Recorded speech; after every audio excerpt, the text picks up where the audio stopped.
art in heaven. Nani kebine ligwe kahagedin song, that your name may be hallowed by men, that we may bow at the mention of it, that we may offer every glory unto thee, that we may offer you every adoration and adulation, because there is none like thee. You fight our battles for us. Every blessed day you demonstrate through your kindness and your everlasting mercy that you are our Lord, our God, and our Creator.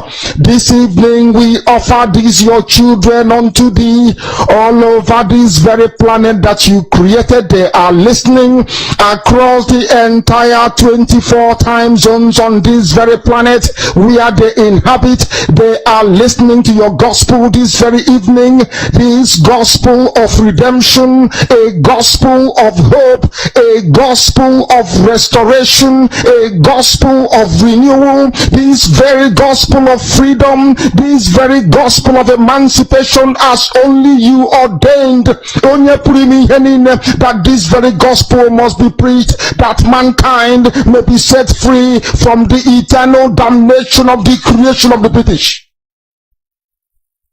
My goodness me, I want to remain in the spirit, because we must worship heaven. We answer your name, O Lord of hosts. Everything about us is designed to offer glory unto thee. We have atoned for our sins last year. This very year we have not only atoned for our sins, we have spilled, we have shed blood, they have shed our blood. We have let our sacrifice be made unto thee. Even on the 30th of August, as we are being felled by the bullets of the enemy, by the workers of iniquity and of darkness, we remain very strong today to beckon upon thee, to ask you for your mercy and for your grace, to ensure that your kingdom is restored upon the face of the earth, that you can bring your healing hand to bear upon the life of those of them that you created for one singular purpose, and that purpose alone, which is to worship you in truth and in every honesty. Is there any way that we have erred? Is there any way that our ancestors may have sinned? We confess before a congregation of the whole of humanity to ask you, O Lord of hosts, to have mercy upon us. You must have mercy upon us. We have suffered enough. We have been subjugated enough. We have been tortured enough. We have been imprisoned enough. We did not do these people anything. Our only crime is to answer your name. Our only crime is to be born your children. Our only crime is to excel at everything that we place our hands into. Our only crime is to exhibit your glory and your blessing, which manifestedly is upon our lives every blessed day. That is why they want to kill us. That is why the British want to join those of them who don't know you to destroy your creation and your inheritance. You will not allow shame to befall your name. You will not allow the enemies to triumph over the lives of your children, because you created us to exist, to worship, to honor, and to praise you. That is exactly what we are going to do when this Biafra comes. It will come in truth and in every honesty, because we remain every blessed day whiter than white and whiter than snow. Is there any way that we have sinned that you cannot forgive us our trespasses, to enable us to fulfill your own word which was spoken thousands of years ago, that instead of what you promised not to come to pass, that heaven and earth will cease to exist? You opened your mouth to bless mankind to the coming of Yahweh Yeshua, who came here and said, let your kingdom come on earth as it is in heaven. Those words can never be in vain, because they are anchored upon your holiness and your magnificence. That is why in the end we know that Biafra will come, that these children that we have given birth to all over the world, and their children, and their children, and their children, as long as they give birth to them and they are Biafrans, they will worship you in truth and honesty. Through this very work we are doing, mankind will come to understand you. Let your miracle be wrought in our lives. Let us witness and behold your magnificence, your holiness, your mystery, and your grace under our command. O Lord of hosts, we call upon you. We call upon you to heal. We call upon you to provide succor to those of them who are inconsolable. We ask you to come and strengthen those who are weak. We ask you to restore hope where there is hopelessness. We ask you for inclusion where there is destitution. We ask you for one brotherhood, one camaraderie, one bone, one blood, and one flesh of your children, the Efiks and the Bibios, the Izon, the Shekiri, the Isobos, and also those of them from Isoko. We are traveling all the way to the lands of Igala. We are moving on from there to Idoma, to Igede, to the territories of the Igbo land. All these places we dedicate unto thee. All these lands of yours, we ask you to cover it with your mercy, because Biafra will come, and when it does, we will dance on the streets. I'm telling you, by the time that we are done, humanity will think that we are mad, we are drunk in your glory, and rightfully so, because your kingdom will come to rest upon this very earth. That very kingdom is the unadulterated, non-negotiable sovereignty of the Republic of Biafra, that your will may be fulfilled in our time. All this we pray, all this we ask for, in no other name apart from that name that belongs to you.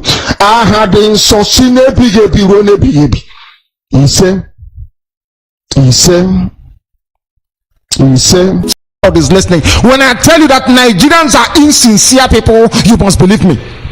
There is something dishonest, a people that is incapable of human development and civilization.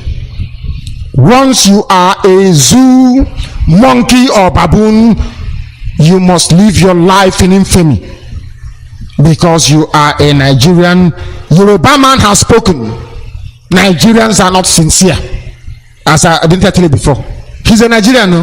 He's telling you that their people are not sincere. Did I not tell you before that they are not sincere? You want to know what is insincerity? I will give it to you the way it is. Because the zoo is patently evil. 100 billion pounds stashed in 3 continents. They are the elite. These are the people that America wants to give weapons to. The world must hang itself in shame. The whole world must be ashamed of itself. You want that can build second Niger bridge, pay for free education for every child, make sure that all roads are built, you have running water, you have electricity, your university is funded. 400 billion pounds stolen by the monkeys, and blame it on these people. You have 400 billion pounds stashed in 3 continents. They are the elite. These are the people that America wants to give weapons to. The world must hang itself in shame. The whole world must be ashamed of itself. You want to give guns to people. You want to give jet fighters to people. You want to give aircraft to people who are complicit in the impoverishment of their own people. These are the people responsible for the impoverishment in Africa, the poverty in Africa, the premature death, the hunger, the disease that they are suffering from. These are the people you want to sell guns to. You want to sell guns to somebody who has gone out to bank 400 billion pounds. $1, not naira. I said pounds. 400 billion. This news is being reported by white people, the UK group, they call them. Now you understand why they want the zoo to be one. Now you know why they want one Nigeria. Because the so-called Nigerian politicians, they steal all the money meant for your child's education, the money meant to give you soft loan to develop your small business, the money designed to make sure that rice is grown locally, the money that should make sure that Nkalago cement factory is working, Golden Guinea Omaha working, ceramics, Aba textile mill, Mbise paint and resin natural clay factory. All the money meant for all these capital projects, they are now overseas in people's private accounts. Some of you cannot go to hospital. These are the people responsible for it. They are called the elite. They are called politicians. They are called governors. They are called senators. They are called House of Reps members. They are called House of Assembly members. They are called local government chairmen. How much have they stolen? 400 billion pounds. If you go inside the sea and say 400 billion, tsunami, earthquake, tsunami will start. That is serious money. Nearly $700 billion, very close to $1 trillion, more than the budget of the zoo put together for many years. These are the criminals. That is why I say that black people are criminally minded. These are the funds stolen from poor people. But it doesn't affect you, does it? Of course it does. If you are running a generator tonight, that is the reason why you are running it. Your money was stolen. 400 billion stashed abroad. Africans are not ashamed of themselves. I am ashamed to be called an African, I'm telling you. Very, very ashamed. And who are the people stealing the money? Who are the people stealing the money? Amechi, Chibike Amechi. He has stolen the money, and people are now describing it as a moral burden for Buhari. I told Chibike Amechi, Awasa will not save you. Awasa will abandon you. Chibike Amechi is a thief. He is one of those implicated in having 400 billion pounds stashed away abroad. 400 billion stashed away. 400 billion, I tell you. 400 billion. Very, very sad indeed. Very, very sad indeed. I can't understand what is happening, to be honest with you. I can't understand what is going on. But the criminality is listening. Nigeria, no? There is something dishonest. A people that is incapable of human development and civilization. Once you are a zoo, monkey or baboon, you must live your life in infamy because you are a Nigerian. Yoruba man has spoken. Nigerians are not sincere, as I didn't tell you before. He's a Nigerian, no? He's telling you that their people are not sincere. Did I not tell you before that they are not sincere? You want to know what is insincerity? I will give it to you the way it is, because the zoo is patently evil. Nigeria is evil. Do you know how much they stole? 400 billion pounds is in Europe, is in Asia, according to UK group. Ocean Zoo, the amount of money they steal will start off a tsunami. 400 billion, very close to $1 trillion, an amount of money that can build second Niger bridge, pay for free education for every child, make sure that all roads are built, you have running water, you have electricity, your university is funded. 400 billion pounds stolen by the monkeys, and blame it on these people. You have 400 billion pounds stashed in 3 continents. They are the elite. These are the people that America wants to give weapons to.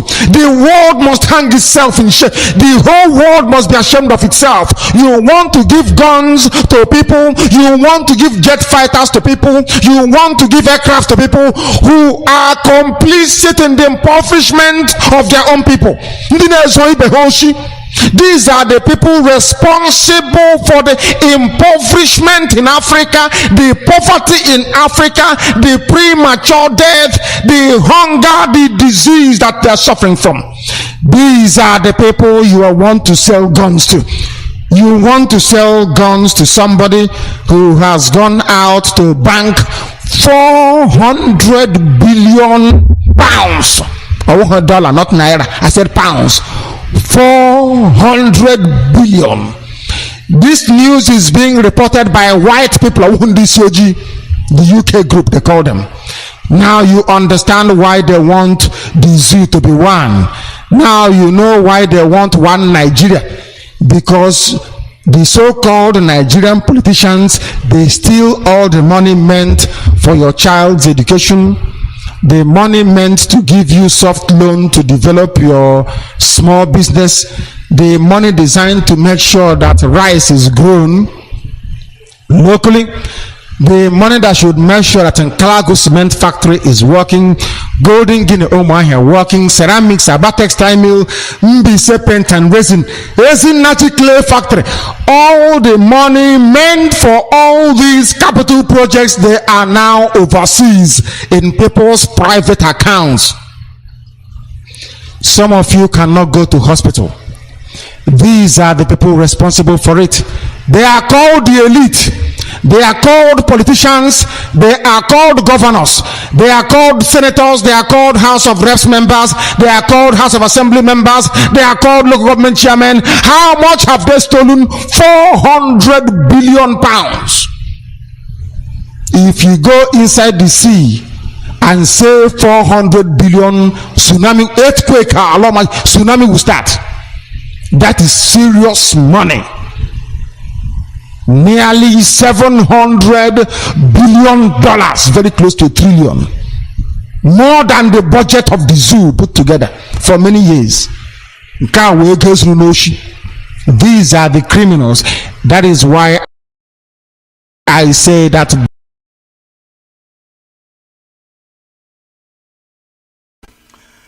great people, we are back again today. My great people, freedom fighters, lovers of freedom, great people all over the world. We are back again today as we are promised. Our guest today is a comrade. He is a comrade. He's a man with a lot of wisdom. And he's a man that also fighting for his own freedom, because he knows that the place that he's living is already made. And we have to go back to our place and fix it. If we are waiting for the world to recognize we as a people, that means that we have to fix ourselves. We have to grow to the GDP so that the world will recognize that we are not burden to them. And that is exactly what we are doing today. And once again, and I know that our audience is here, they are listening. I'm not going to introduce him to you people. The man that you are seeing direct on your screen, he's going to introduce himself and tell you people his position before I will begin to use his position to ask him questions, because today we are making also history by bringing our brothers, our brethren, Oduduwa people to join us today on IPOB Rapture Media under the leadership of Mazi Nnamdi Kanu. We are waxing good. We have promising the zoo called Nigeria that our nation, Oduduwa and Biafra must come. And we know that we're going to make it to that level that the nation must come. Today we are going to do justice. But before we proceed, our citizen AY, please, are you getting it right? I hope you're listening to what I'm saying, because right now we are live. Can you hear me? Sound and clear? Can you hear me? I think that you are not hearing me. Okay, you are hearing me. Right. Okay, good. Can you hear me? Sound and clear? Yes. Can you hear me? Loud and clear. Okay, I think. Okay. We are having some issues. Wait. Sound and clear? Yes. I am the one that muting you. Leave it that way. Leave it. I am the one muting you. Wait. Yes. I am the one that muting you. Leave it that way. Leave it. Okay, good. What you gonna do this time around, because I'm using mic at the same time you are using also mic. So what's going to happen today is, like, whenever you want to speak, you unmute yourself. And when I'm done with myself, I will also unmute myself. I hope you understand what I'm talking about, because both of us are using mic, it will bring in echo when both of us are open our mic. So when you want to introduce yourself, you unmute yourself, then I unmute myself. Okay, thank you very much. Great people, freedom fighters, lovers of freedom. As we are promising you yesterday, we promised that we are going to come today. And that is the reason why we are here today. Before we move to the business of the day, because we know that we are on serious business, of course, we are not here for trade by barter. Our people have to also understand that freedom fighter, or asking for your nation, or trying to, bring back your dignity, you must take it by force. So we all know that it's a serious business, and that is the reason why we're here, to do the justice. But before we proceed, let me introduce myself to our audience. Some of you that are seeing me for the first time. My name's the Biafran child Mazi, the general. I am from Ihala in Anambra in Biafra land. I am IPOB under chain of command. On this quest of self-determination, either we restore Biafra, or we keep on fighting till we restore our land. Also the same thing to Oduduwa nation. VOS is the highest office of this movement, led by Mazi Doziem. Mazi Nnamdi Kanu is the highest commander, and IPOB is our family. And these three things that I just mentioned, I must defend them jealously. My brother, my comrade, now I want you to introduce yourself and also tell us your position so that people will know who you are. Thank you. The floor is yours. You can unmute yourself now and talk to people of the world.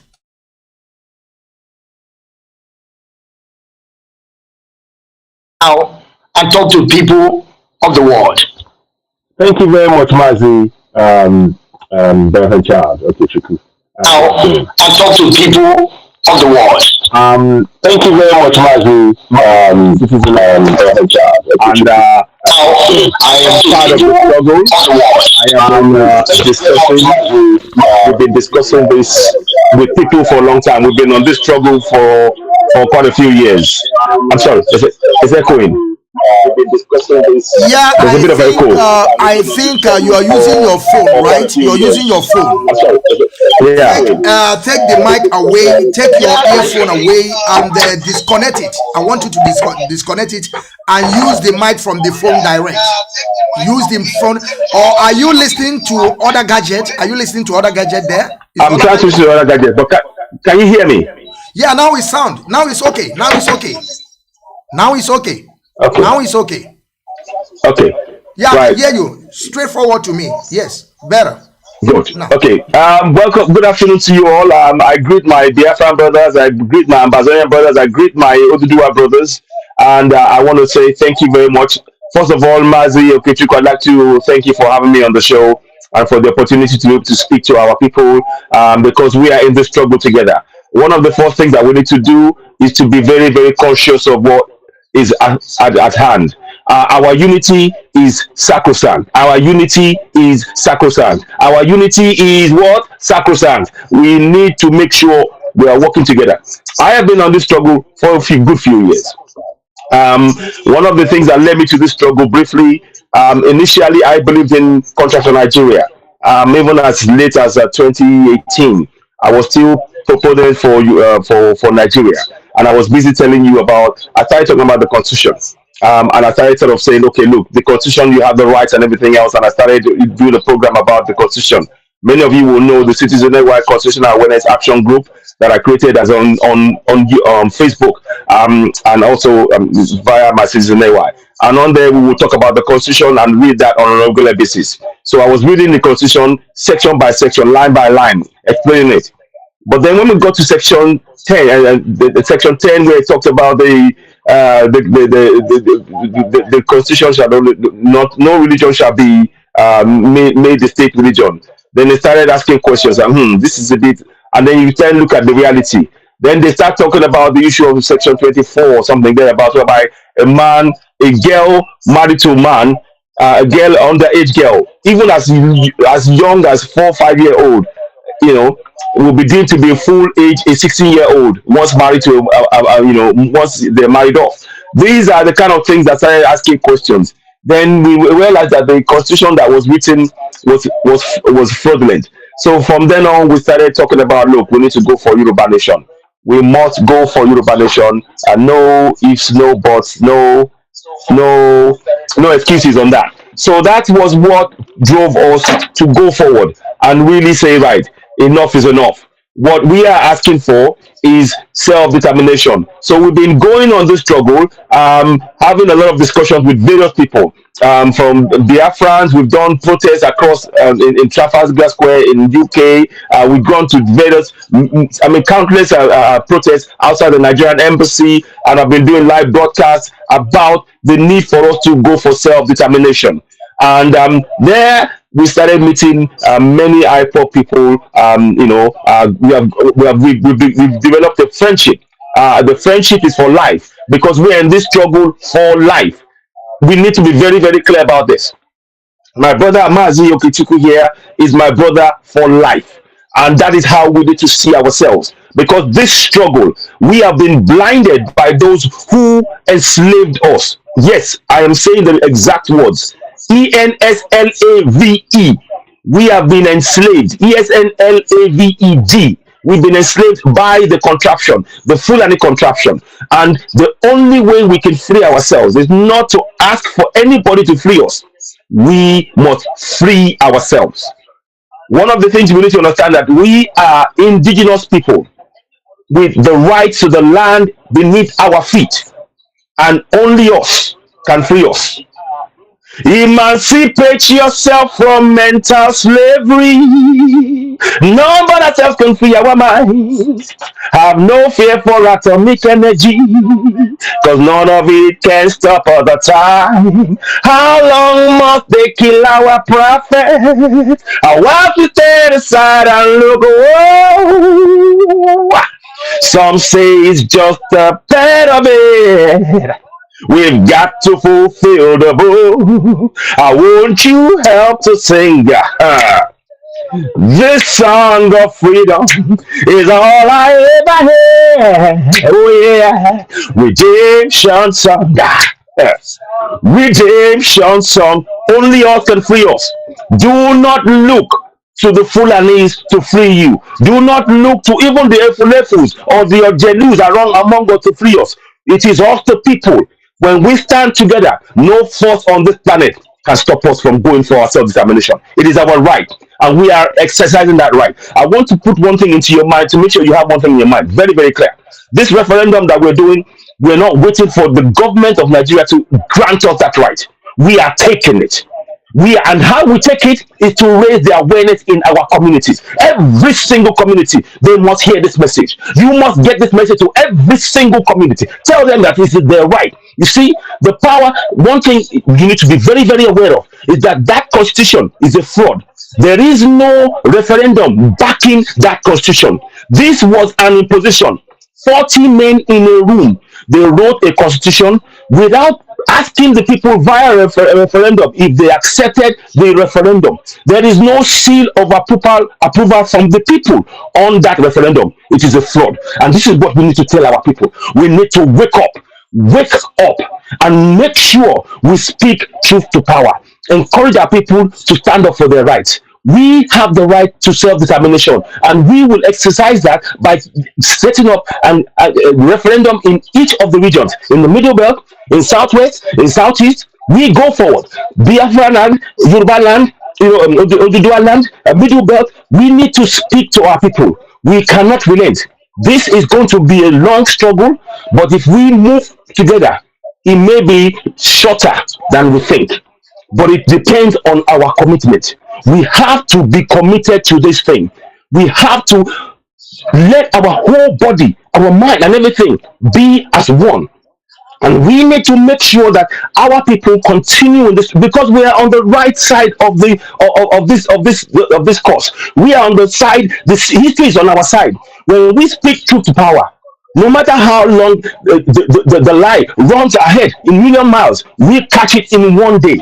We catch it in one day. And I want also to know this. We have been defrauded. The likes of the day that Babangida took power via military means and then set an election. He didn't think that the southerner was going to beat a northerner. They didn't think they did not even think that full and northerners would vote for a southerner, because they believed in what he was saying. MKO wanted to build a nation that would work. But when MKO won that election by 8 million votes to Toffa's 5 million, they could not stomach it. Their stomach, they thought they would rig it. They even though they put a Fulani man behind Abiola, they were so afraid. They were frightened. They were frightened that day. So what did they do? They hijacked the election. These guys, they hijacked the election. And in hijacking the elections, we have been suffering till date.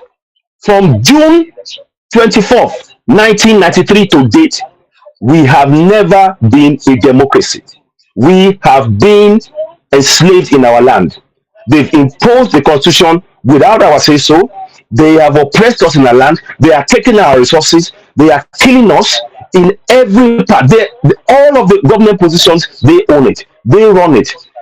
And they come from Futajaleon. My people, we got work to do.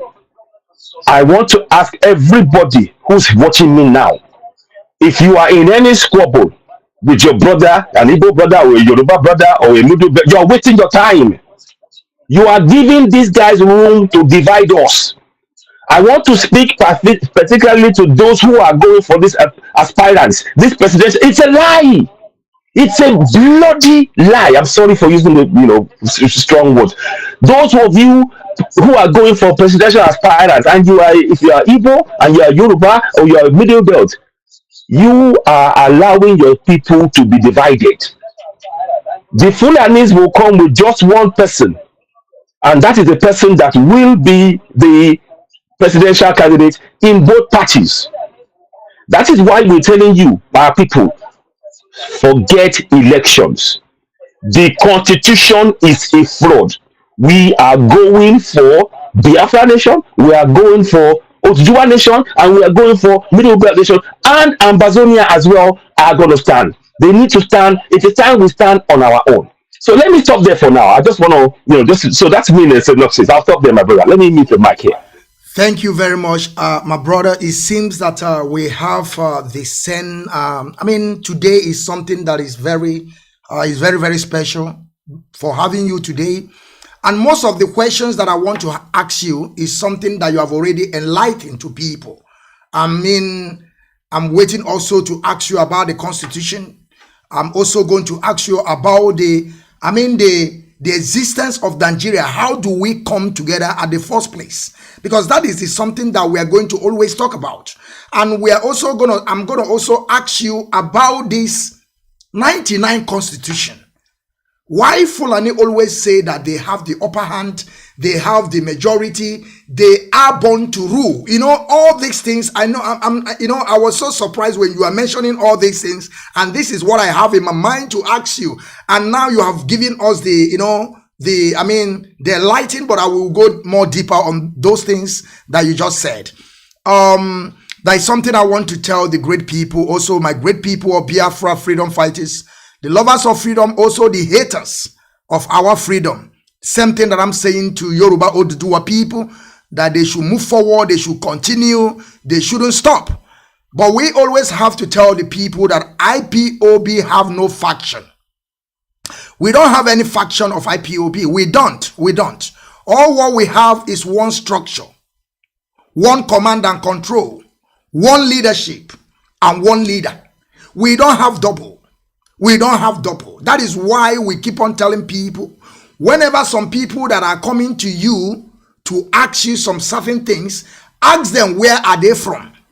Because we have only one leadership. That is why our leader always said, IPOB, we will respond one family. We never say two family. We never say three family. So when some people begin to say there is factions, it's lie. That is why we have told them time without number, go and create your own brand. Go and make yourself known. So when problem comes, you will take it. When the good one comes, you will also take it. We and Yoruba people will believe that we are the people that make that contraption today workable. But the Fulanis, they are there. And remember, Mazi, that these people are not coming. They are not indigenous of that contraption. Let me say, if we are talking about Nigeria as a country, let us say, okay, we are in Nigeria. The Fulanis, they are not the indigenous. They are, even though I don't think they are up to 5%. And now they are controlling everything. My brother, let us start this way. Now, tell us about the agitation of Yoruba Oduduwa. What are they doing? Because, you know, since Sunday, Adeyemo Orisha Igboho went to prison, or they adopted him and he's out. Some people are saying that they have used, you know, they have released him. He's not going to talk about the Yoruba nation again. They have already bribed him. Things are not more working well. Mazi, we want, like I said, Alagba means also Mazi. So if I'm using Mazi to you, just understand what I'm saying. Thank you very much, our brother, Citizen AY. Now, let's talk about the Yoruba freedom fighters. What have they achieved? And how formidable they are to restore their nation or to bring freedom to their own people. Because we believe that we are nobody in that Africa till we restore our dignity and our, respect to the world. Because today, whenever things happen, we always call the white people to come for their aid. To help us. Instead of us to be calling our neighboring country. When things happen in Yoruba can call Oduduwa, come. Yoruba can call Biafra, come. They can call Abazonia, come. When something happens, we can also call the same people to come and help us before we begin to ask for international. So now, Alagba, I want you to tell us about the Yoruba freedom today, what they have achieved, and what is how can I use this word? The difficulties. So the floor is yours. Thank you. Thank you for that question, Mazi. That's a very good question. And we have to start off. Part of one of the things that I like to do is honesty is the bedrock of anything we do. If we are not honest with ourselves, then we are not going to move forward. So that is a very good question to ask in terms of Oduduwa agitation and what achievements so far, and what are the difficulties. And if we are honest, every single agitation has those kind of things. So it is really important to state those things. Now, starting off, let's look at the achievements. One of the things that I would say is that up until about a couple of years ago, many people did not really take us seriously. And let's not forget, this is not the first time that the agitation has been in place. There's something called Nadeko in the 80s. Many people will know about Nadeko. The Nadeko were the people, when during the time when this Babangida and Abacha, and when they were really, before they created that fraudulent constitution, they were putting pressure on us. They were trying to, many of our leaders then, they went on the ground. They tried to set up radio stations and things to try and raise the awareness. And that was what pushed the military government to actually create that fraudulent constitution, because it was getting impossible for them to maintain this thing of, we are military rule. It was impossible for them to do that. So they brought out this, but ultimately they brought out this fraud. So I wanted to state that. So many of us, and also if you go back to the days of Awolowo as well, Chief Awolowo, may so rest in peace. He was jailed for 10 years. So there's been this struggle going on. He tried to, really get us to achieve. And if you go back to let's just go and look at Awolowo's time, 1959 to I think 64, there about something like that. So no, 54, 59. He was the premier of the northern region. Sorry, of the western region. And in that time, the achievements, the fourth television nation in station in Africa, healthcare, free education, cocoa house. There are so many achievements that one attributes directly to Chief Obasemi Awolowo, and it was because of those successes that the North suddenly went, whoa, whoa, whoa, we can't let this go on, and then they started their machinations in conjunction with the colonials. So that is it's important to put the context. I'm putting this down as a context. I'm not ignoring the question. I'm just trying to put the context down so we understand that we cannot say that our elders had completely not been involved in the struggle. The time when Biafra, 67 to 70, when you guys were having that problem, and many of us in the South didn't fully comprehend what was happening. We just thought, okay, we're just going to be one, but nobody really fully understood what was going on. Harold Smith has exposed a lot of things. I'm sure you know about Harold Smith, the guy. You know that name? Do you know that name, Harold Smith? My brother, Mazi. No. What? I never come across the name. No. Maybe Oh, I have, but I'm not paying. yeah. He's a guy who thought he was a guy who was he was man to the governor general at the time. Oh, I've forgotten the guy's name now. It'll come to me. James Robertson. Okay. So he was told to go and doctor elections all over the North and everything else. So he came and exposed all of the stuff that the colonials were doing. But anyway, we'll come back to that. Now, let's go back to the central question. What are the achievements of the Oduduwa nation? Now, I've given you a bit of a background. Now, here's the achievement. For the first time, many people in the agitation now, they became aware of Yoruba nation, our call and clamor for Yoruba nation. There was something called the Yoruba War Congress. Many of you will probably recognize that name. That started up a couple of years back.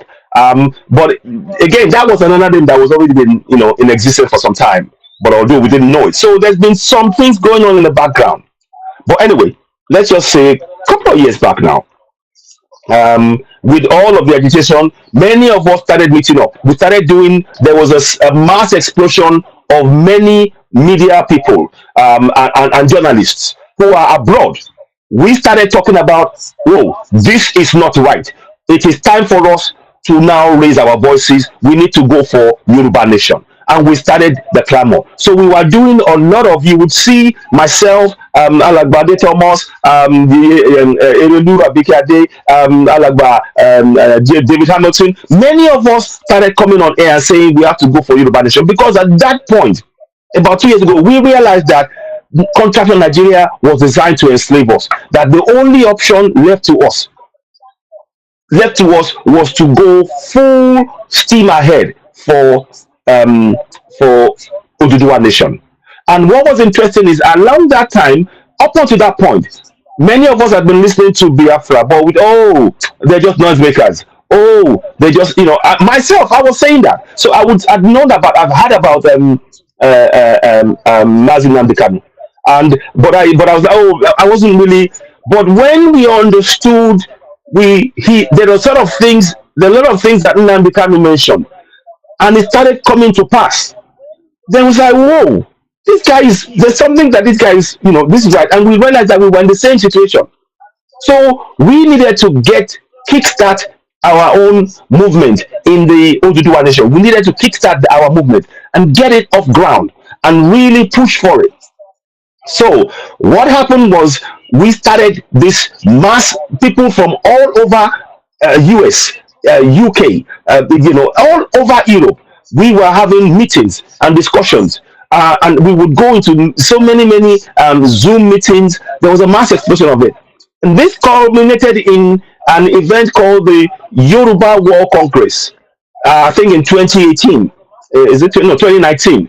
So or thereabouts. Anyway, so at that point, we now had a mass, a worldwide conference where I presented that. I was the one who hosted, not hosted it. I presented it. I brought it on via Oduduwa TV radio, and with the professor. Oh my goodness me, Professor Mazi Akitoye, and of course Professor Killer. Professor Killer was there. There is a video of that. I still have the video somewhere. So we started having discussions about everybody were able to voice. Yorubas for the first time felt able to voice their concerns about the fact of about the constant oppression that we have been in, and we felt comfortable to be able to, for the first time, say the Nigerian nation is oppressing us as a people, as a race, and it is time that we go on our own. So people were able to relate to that because of the messages that many of the agitators, the social media agitators, the journalists, and people who are in diaspora, many of us in diaspora, felt we understood that our culture, our land, our resources were things of such immense value that we have been lied to, even down to our history being rubbed out, right, written out of the books, and there's also many lies. In the course of doing this, raising the awareness, we became aware that the Constitution, via the 68 exclusive items, was denying us access to our resources. Many of the histories, one of the oldest people on one of the oldest people on earth, the ashes of dust, we found that there's a man there over 13,000 years old, and this was hidden from us. So we started telling people all of this, and the more we told people, the more people were saying, right, we must stand on our own. We cannot be in this agitation. All the while, I was having this. We were having discussions with Biafrans. We would have discussions and meetings, and we started understanding and got more and more interested in what Mazi Nnamdi Kanu was doing. Now, as you know, with everything else, we all have different ways of doing things. It's not everything that Mazi Nnamdi Kanu or Ipob does that we completely agree with, and I'm sure that it's not everything that we Oduduwa people do that you will agree with. But the point is, there is a commonality. And that is what I want us all to focus on. There is a commonality. The commonality is the one goal, to achieve our independence. And on that basis, whatever differences we may have to go in the background. Because remember, the Fulanis, they are counting on our division. They are counting on our division to maintain our oppression. Let me say that again. They are counting on our division to maintain the oppression upon us. That is very important point to understand. Once we understand that, we will do whatever it takes to get ourselves into the self-determination place and referendum and ultimately nationhood in our individual groups. So it's very, very important to understand and state that point. So I think it is fair to say now that there's not many people around the world that will not know that Yorubas are keen to go. And one of the things that we found out because of this, one of the achievements that we realized is that many people, there are Brazilians who their ancestors were taken as slaves to Brazil. They are practicing our culture. They are practicing Ifa in Brazil. They are speaking in Yoruba language.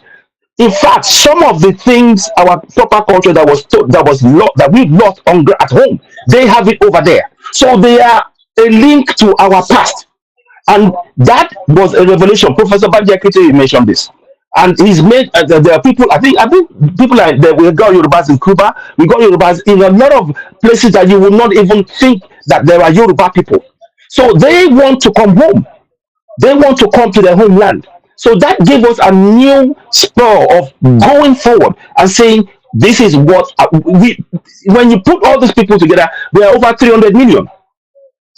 Where, this is not a joke. These are facts. So that was another plus for us. So that spurred us on. Now, in the middle of all of that, of course, there are about to be problems. So one of the issues that we ran into is that the idea of trying to bring a united front into the discussion. And like anything else, it's a process. It's a process. At that particular point, things really were difficult. Leadership who's vying for, and we're now getting to a point now where everything is now, we've all generally accepted that Professor Baji Akitoye will be our figurehead in this struggle. Now, notwithstanding the many organizations. So the next step now is to harmonize those organizations in such a way that our ethos, our everything we're doing is going to be for this to achieve our sole aim.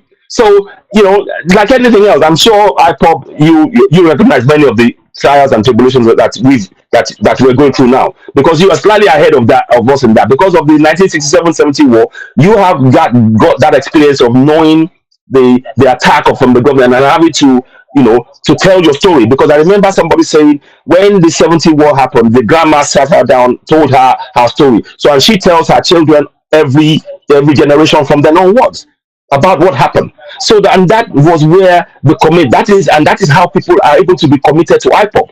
So we are now in that process of making sure people are aware of those things that were really happening. We're talking about things that we weren't really aware of and didn't understand what happened. It's giving us a clearer picture. So of course there are problems. So that's just one I mentioned. Now the other thing is trying to make sure people understand what benefits that they would get from a Yoruba nation. And we are beginning to highlight a lot of that in our discussions, and the need for people to actually take it upon themselves to be vigilant in their own community to save themselves. Because we need people in our community to be able to carry out referendum in those areas. If they're not in those areas, we cannot carry out referendum there. So we need them there. So vigilante group is very, very important. So we are having a lot of grassroots awareness. So that is something that we are negotiating right now. So anyway, in a nutshell, I mean, to sum it up, the process has been we've been able to get the people and many of us at home and abroad to be aware that there is a problem that we need to go for our nationhood as Yoruba Oduduwa nation. The problems, having to how to get everything aligned together and focus. We're getting there. It's it's a slow process, but we're getting there. Compared to what the Biafrans have done, of course, we're new to this in certain respects in that way. Another thing I would say, a plus is that we were able to bring the addition to the awareness of the international community by way of the UNPO, the Unrepresented Native People's Organization, UNPO. We were members of that one as well within the last 2 years or so, and that is ongoing. And also, Conifa tournament. I'm sure you're aware of Conifa. It's a football tournament that they're doing for people who are going for independence. So that, in fact, Biafra is already there's a match. There's a match going on in Johannesburg, if I recall, that you guys are meant to be there, and we're going to be there as well. So those are the pluses. Like I said, with everything in life, there are always pluses and minuses. But the thing is, we work towards our common goal, and that common goal remains getting our self-determination. Now, I want to just reiterate to everybody: we are not going to wait for anybody to give us the power to free ourselves. It is us who is going to free ourselves. We've got to free ourselves by raising that level of awareness in our community, by making sure people know that they have the power, that the seal of approval for any governance is obtained by a referendum. When the people in a particular area carry out a referendum, that referendum is binding and it's going to be recognized around the world, because we all have the inalienable right to self-determination. So I'll stop there for now. I hope that answers the question. Thank you very much. Thank you, Citizen AY. Thank you very much for this, your wonderful explanation that you have given to us. I just want to tell our people something. There is an article that I read that was, I think, 2 days ago or yesterday, and I saw a lot of people, they were talking that United Kingdom have tagged IPOB a terrorist. Some of our people, they don't even went to school at all. They don't even went to school. They only see the write-up. They don't go through all the whole, what they put up there.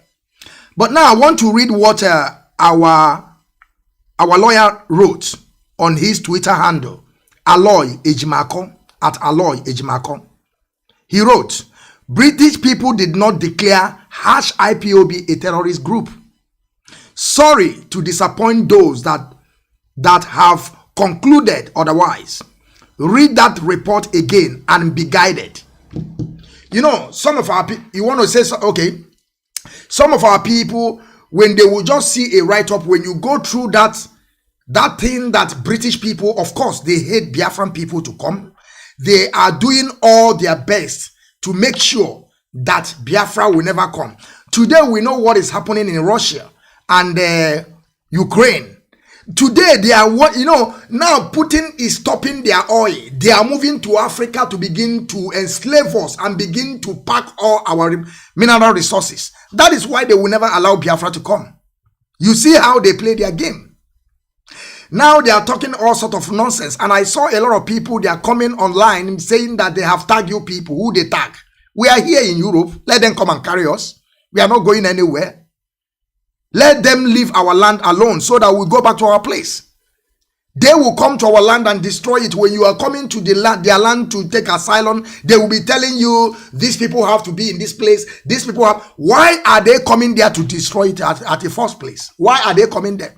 Because of our resources. Some of our people don't know that Africa produces, I don't know, up to 80% of the resources of the world. But today we are suffering every single day. Some people don't even know about that. Look at what happened last week or something like that in Imo State, where the federal government, the Fulani themselves, kill one soldier with the wife. Now they are tagging it to IPOB, and they kill that man because of that stupid idiot coming from United Nations. They kill him so that the man will come and say that the IPOB are killing. This is the zoo called Nigeria. They are the people that are killing people. They are the one that killed the couple. And now they are tagging it to IPOB because of that stupid man that is coming. And now our people are waiting for that white man to come and tell us that this is the way it is. People that sold our great-grandfathers to slave. Now we are waiting for them to come and tell us, say, this is the way we're going to do it. Mazi, I know that you saw that... you have heard about those couple that they killed. What do you have to say about those people? We are not part of it. Our hand is not there. We never done anything. But up to date, anything that happens, then we say is IPOB. That is why we keep on saying that we don't have faction. There is no faction in IPOB. Make yourself known. Make your stand known. Create your group. Like how Raf Wazwike have his own.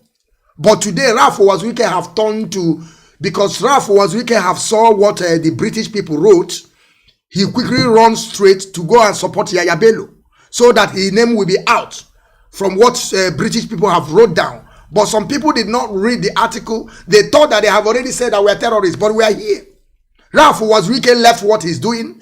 Raf Wazwike have abandoned Masop. Raf Wazwike have abandoned the Biafran restoration as he claimed. He said that they don't want to go unarmed. Now, Raf Wazwike is supporting Yaya Bello. You see, and most of our people are waiting for this man to come and tell them that he will get Biafra for us. Raf Wazwike will be there answering the president of Biafra, the chief in command of Biafra, and he's working with Yerima Shetima. Raf Wazwike himself said, Mazi, I know that you know that one stupid man we have in our land, the intellectual called Raf Wazwike. That man is a non-entity. That man is working with Fulani. He have told us time without number that Yerima Shetima came to his house, that he slept there for 4 days. I don't know what they are doing. You know, after they razzle their ass, they will think that they know what they don't know. They knows nothing. All the men that we have in our land called Biafra, they are all intellectual. Because you know why? Most of them have believed and they have accepted as a defeated people. So, Mazi, what do you have to say about those couple killed by Fulani? They are Fulani people. They killed them. And now they are saying that it's IPOB. What do you have to say about that? I hope you're listening to me.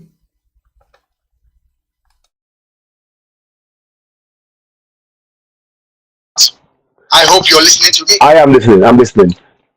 Listen, my brother.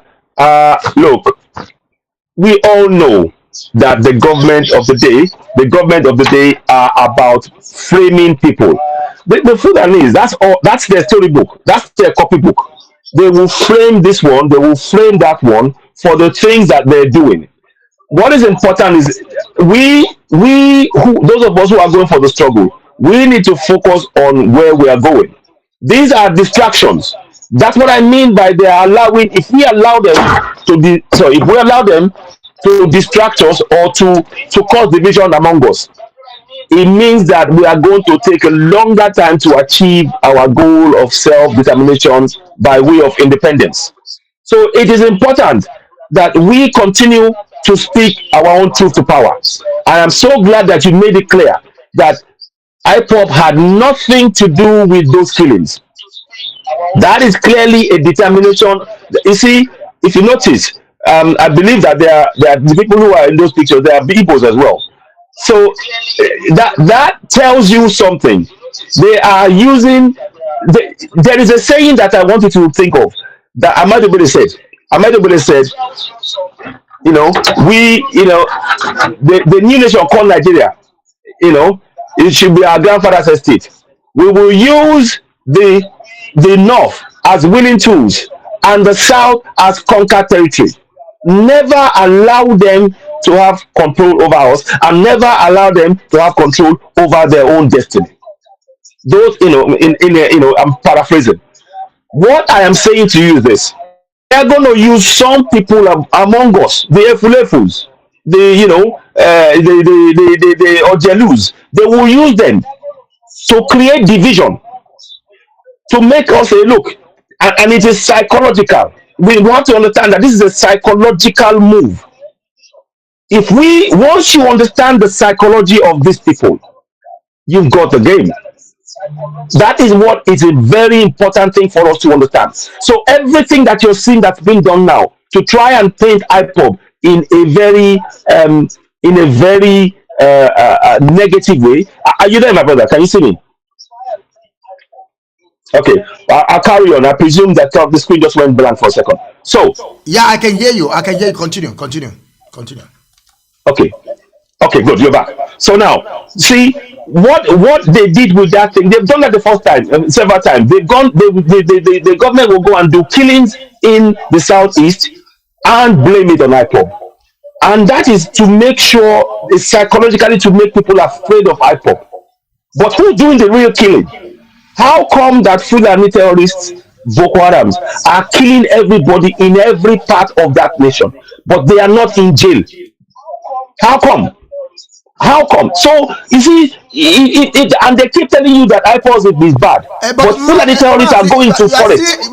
They are killing our people. They are raping our women. But they're not. They're never jailed.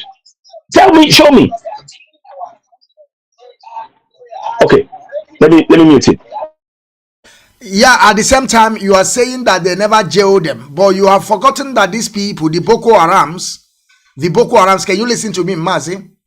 I think you're gonna put your earphone and then you lower your voice. I think it's gonna be more better. Are you listening to me? Can you hear me now?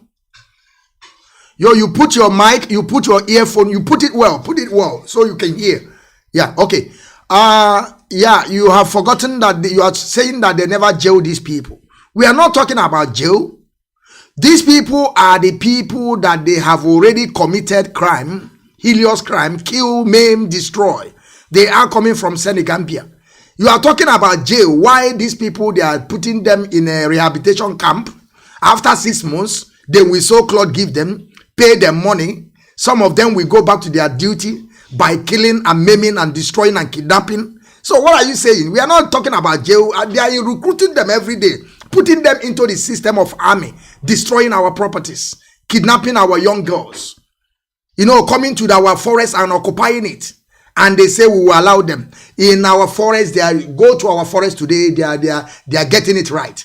Our people, we don't believe in let us go. We are dealing with them today. All of them, they have running away in every of our forests. We said, town without number, We are not pursuing Fulanis. We have told them, our leader told them, come to the city and pay rent. Come to the city. The way we are doing in your land, they come there as Yoruba people Oduduwa are saying, because that one stupid man was threatening the Yorubas about the 2023 election. The man was saying that they have the number, they are born to rule, they are doing this, they are doing that. You know, he was threatening during the time of the Westerners, the Southerners come together in one forum. Yeah, the man was addressing them about that. He was so angry that we want to join hands together to make sure that the presidency come to South. But of course, we don't believe in presidency. There is no how presidency will help us. Only what can help that contraption is, disintegration. So I want you to continue with your what you want to tell us, because don't even go to, telling us that they never jailed them. How would they jail them? Why they are putting them in a rehabilitation camp? Trying after 6 months, so good clothes for them, put them in nice house, carrying more AK-47, give them, tell them to go back to their position. And they are going there to do what they know how to do. Fulani know only to kill. There is nothing else. Just to see blood, that is what they know how to do. Because they come for conquest. Fulani come for conquest. To conquer everybody. There is no two way. Mazi, I want you to continue. Thank you.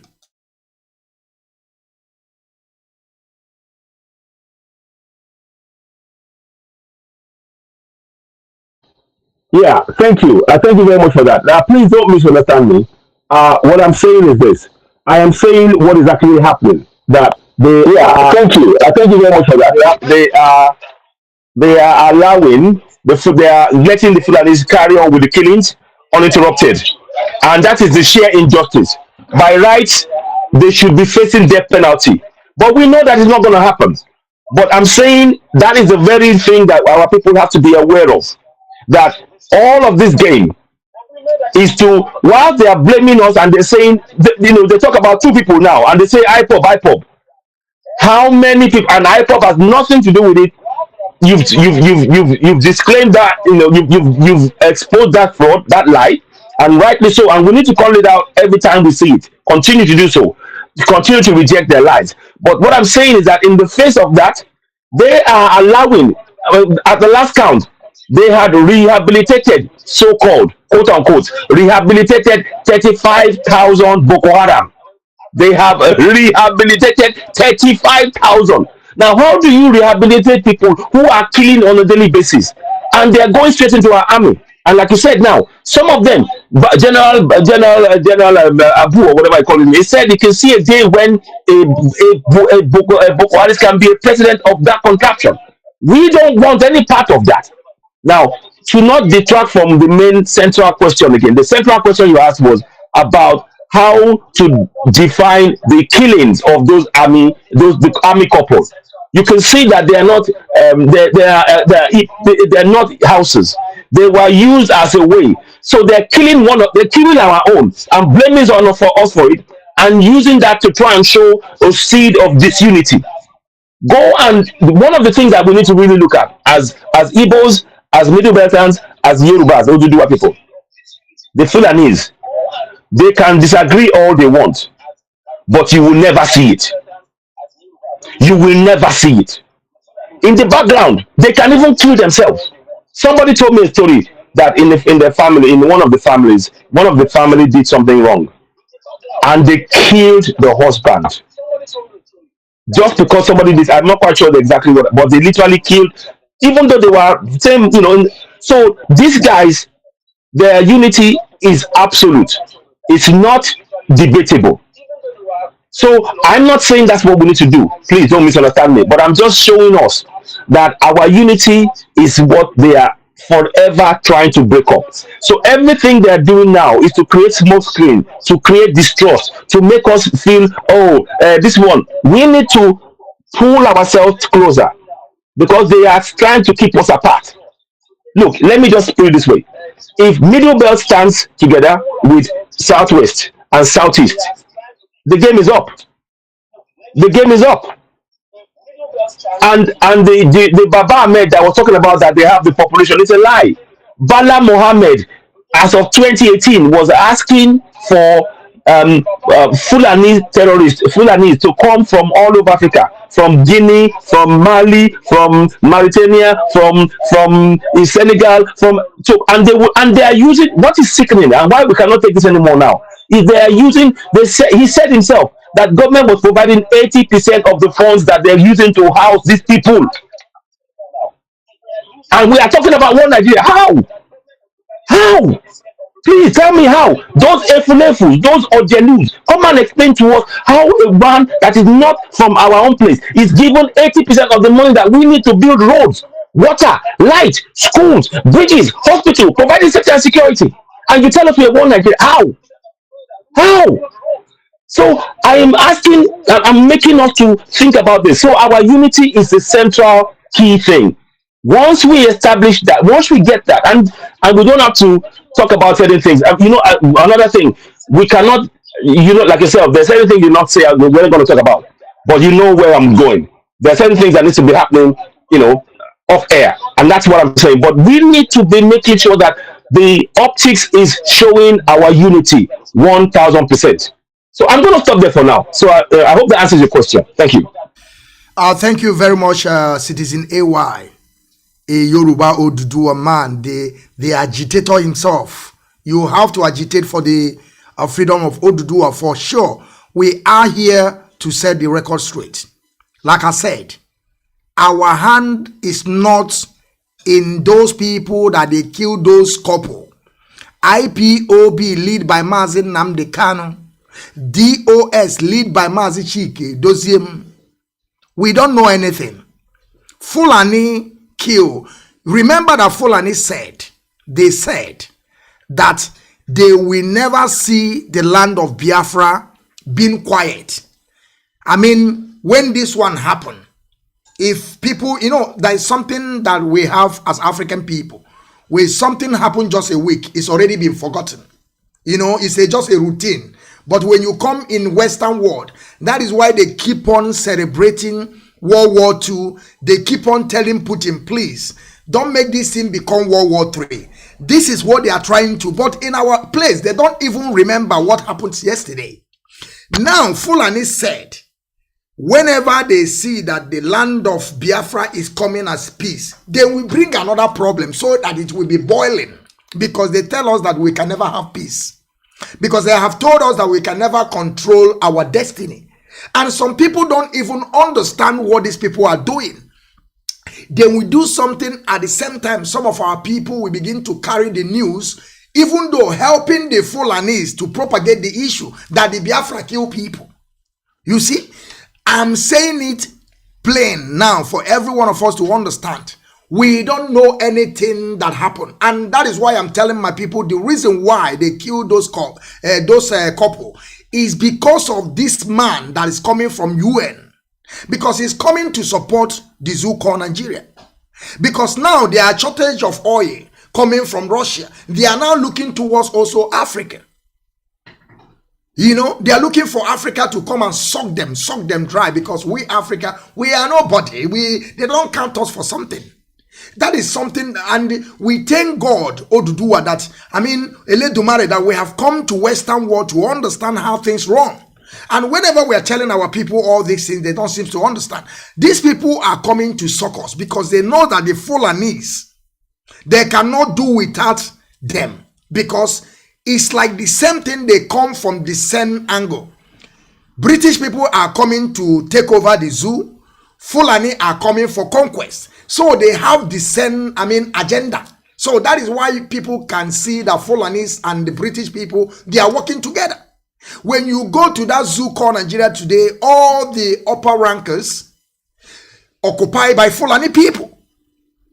Even though when the British colonial people are leaving that contraption, when they left, they give the power to Fulani because they know that they have the same mission. They are coming to suck us dry. Why Fulani are coming for conquest, to take over your land. Remember what you said during the election of this idiot called the governor of Kaduna State. What is his name? El-Rufai. El-Rufai, both of them, you see what they import them. They import them to come and help them. And now they have taken over the whole Nigeria. So, Mazi, I want to ask you another question again. We have to understand. Ralph Wazirike have forgotten intellectual. Ralph Wazirike is biggest intellectual in our land today. Ralph Wazirike have forgotten the freedom of Biafra, and they have joined the politics. We have to understand that anything that Ralph Wazirike is telling our people, they are all lie. Ralph Wazirike is working with Asari Dokumbo, also intellectual in our land. Today, all of them, they are going to Fulani land to beg them. But we told them that we don't need any presidency. Presidency can never help us. We want disintegration of that contraption. The way we used to be before the colonial people came. We have a land. And Mazi, what I want you to say now is about because you can see that also in that contraption, let's talk about the 99 Constitution. Because I know that you are a man of history, you understand more better. And tell us why Fulani always claim that they have more people, they are in position to support, that if they don't support, nobody can be able to be a president except them choosing the person. Why did they think? What is in that 99 Constitution that our people don't even understand? Mazi, I want you to tell us so that we can hear before we move forward to the more questions. Thank you very much.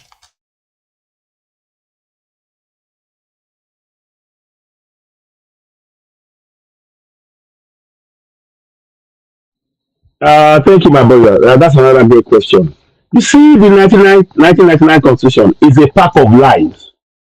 It is a pack of thank you, my brother. That's another great that they impose upon us. It's a pack of lies that they impose upon us. You know, I mentioned about Babangida and the role he played in annulling our elections. I want us all to remember this point. And I mentioned 8 million and 5 million votes. 8 million votes for MK Obiela, 5 million votes for Tofa. Till this day, the Fulanis, they couldn't stomach it. And what is worse, what is galling more for them more than anything else, is the fact that Northerners voted in large numbers for MK Obiela. So now, let's move on to the question of the Constitution. In effect, that fraud, the annulling of the June 12 election, is the foundation of the lie that we call 1999 Constitution. They were not happy with the fact that if they were to go in a fair election with us, they wouldn't win because we have the numbers. So they kept trying to do different things to weaken us. You see, on top of the election, the Constitution, I want us all to remember something called local government area. I'm going to give you one example. Kaduna, I think Kanu and Lagos, they had 20 local government areas before the machinations of the local government area, and that happened under military. But now, Kano has something like 108, 120 Zamfara, Kano and Katsina. Some 3 states were created from one state that had 20 local government areas. And guess how many local government areas Lagos has? 20. So many people are not aware that when they were writing that constitution, the same time they changed the local government areas. Now, the thing about the local government areas is it means that the more local government areas you have, the more you can have House of Reps, you can have senators, you can have, you can be able to decide about have a vote at the in the House of Reps and the House of Assembly, National Assembly. So that was something that many of us are not aware of. That is, in fact, the real foundation for this fraudulent constitution. They did not even discuss it with us. They just changed it by the military. Some changes were done by Babangida. Then when Abacha came, he made some more changes. Then when as Abu Salam, before he left, he made some changes. So that is something that many people are not aware of. And I think I'm going to do a program about the local government areas to really make sure you understand from the time the military came in and the time they left, and you can see the difference of the local government areas. So that's one area. Now, the next question: when, as they were doing all of this constitutional move, this local government area cementing it, they now went for how can we make sure that we keep these people we hold power. They now wrote that 1999 constitution, and here is a very important thing to understand. 40 men were in a room. They wrote that constitution. They now lied to you and I. Many of you would have heard me say this. They lied to us that it was a constitution when it was actually a decree. That is very important to understand. The military, they say, how can a military hand over a document and say that is now your constitution without a referendum? So the decree, here's the go and type in this on your phone, on your laptop, you will see it. Promulgation decree number 24 of 1999. Promulgation decree number 24 of 1999, and it will come up. And that is the decree that is being used to rule us. Now, what they call a constitution is actually a schedule from that promulgation decree.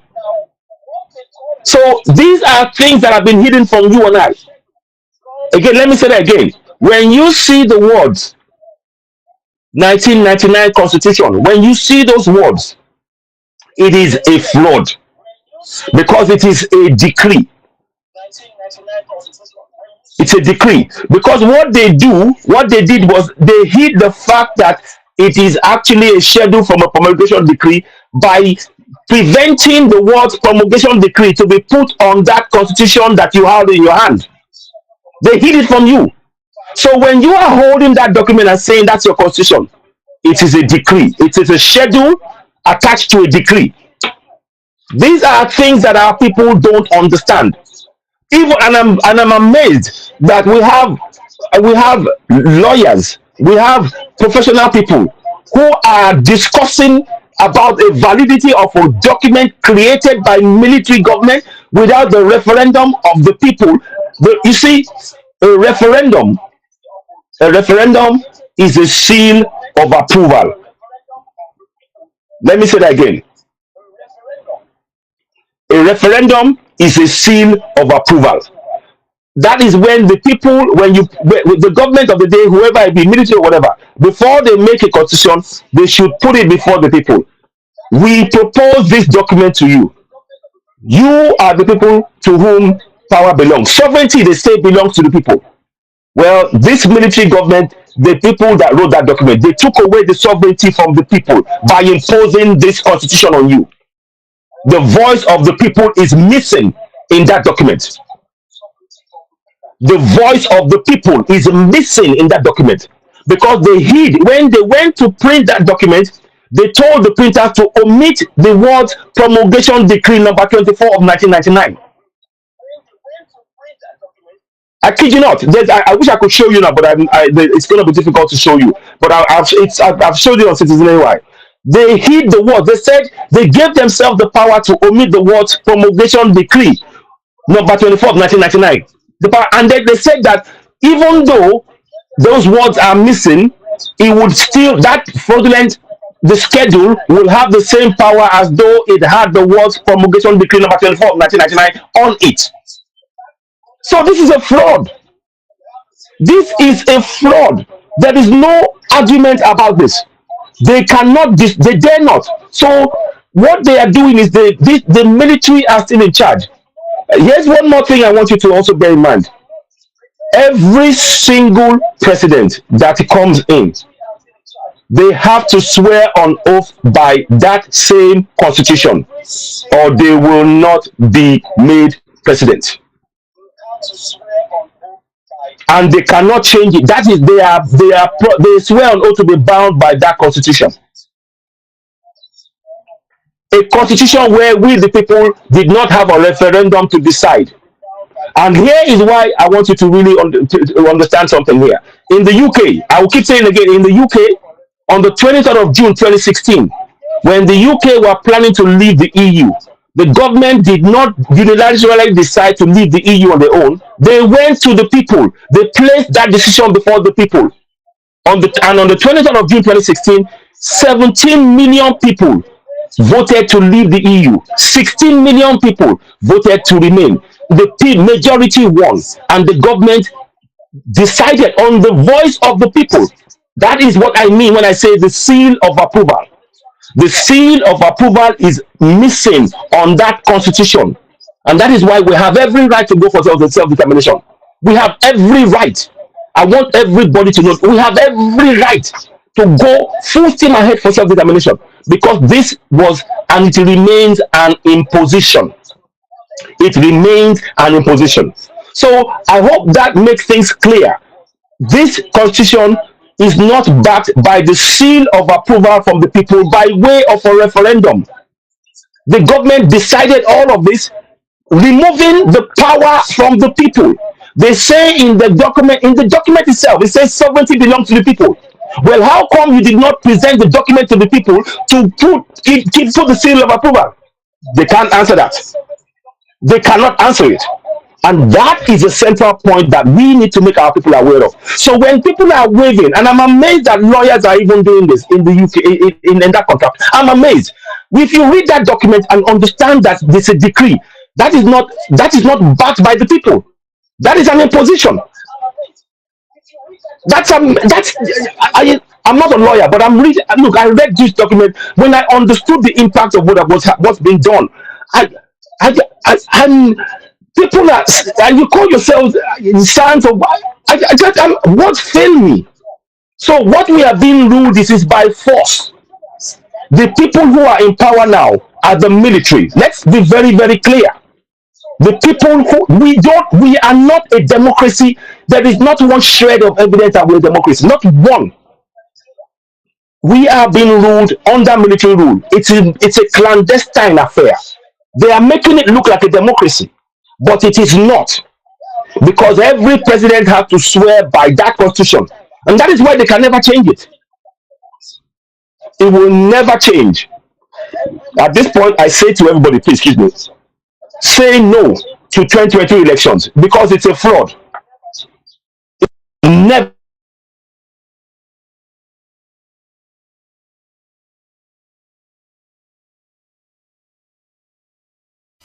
We lost your voice. We lost your voice.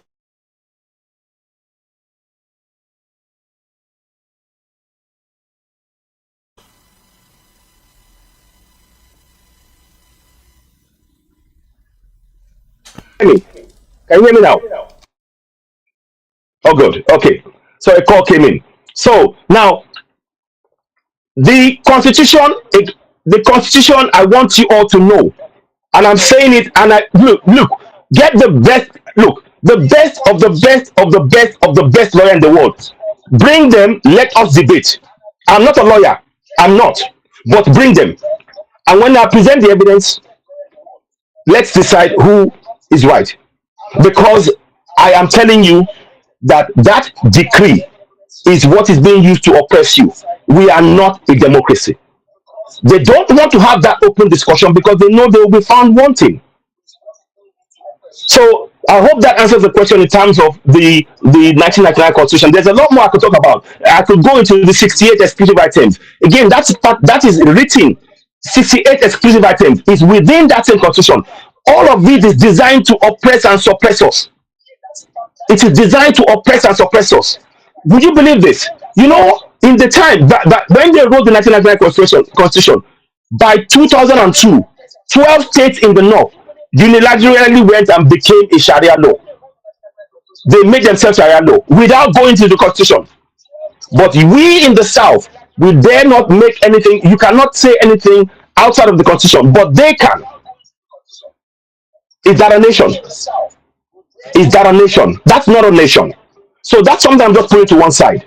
So anyway, let's stop there for now. Thank you.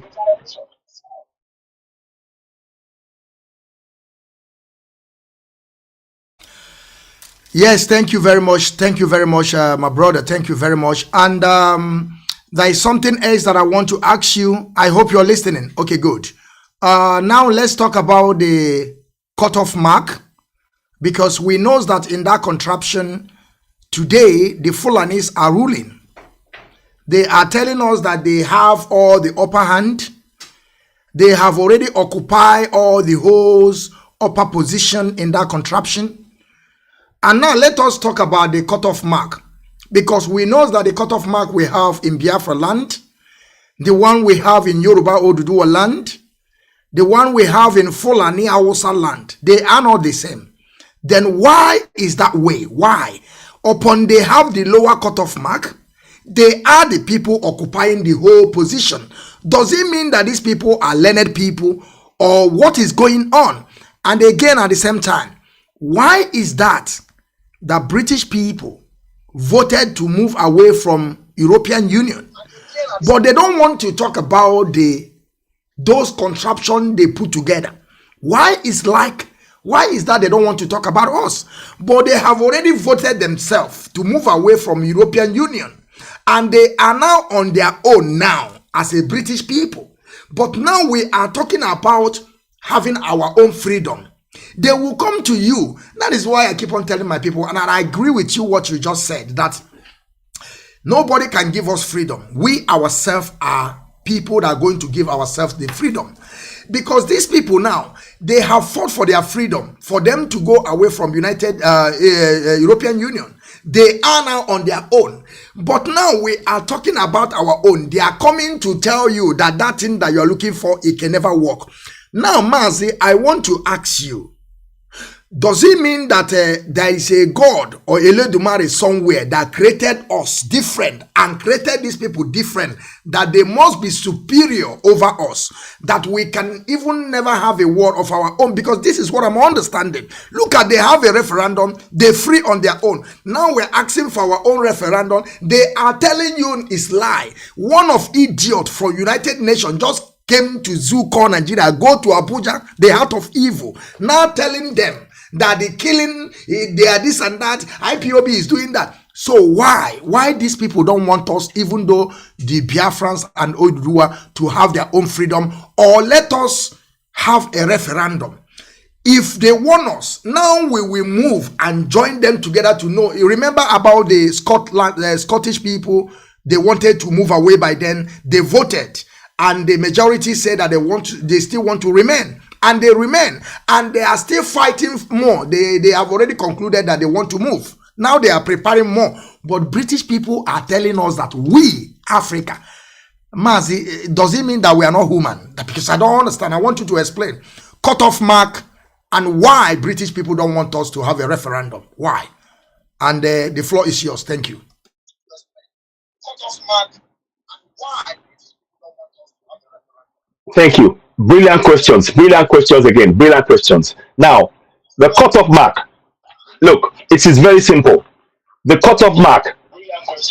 It is a clear sign. It is a clear sign that we are under an apartheid system. You remember in South Africa, the Africans were not allowed to be anywhere near them. They were treated badly. The whites could walk anywhere, they could do anything they want. It's exactly the same thing. There's no difference. What they just did was to just use a different word. It is apartheid.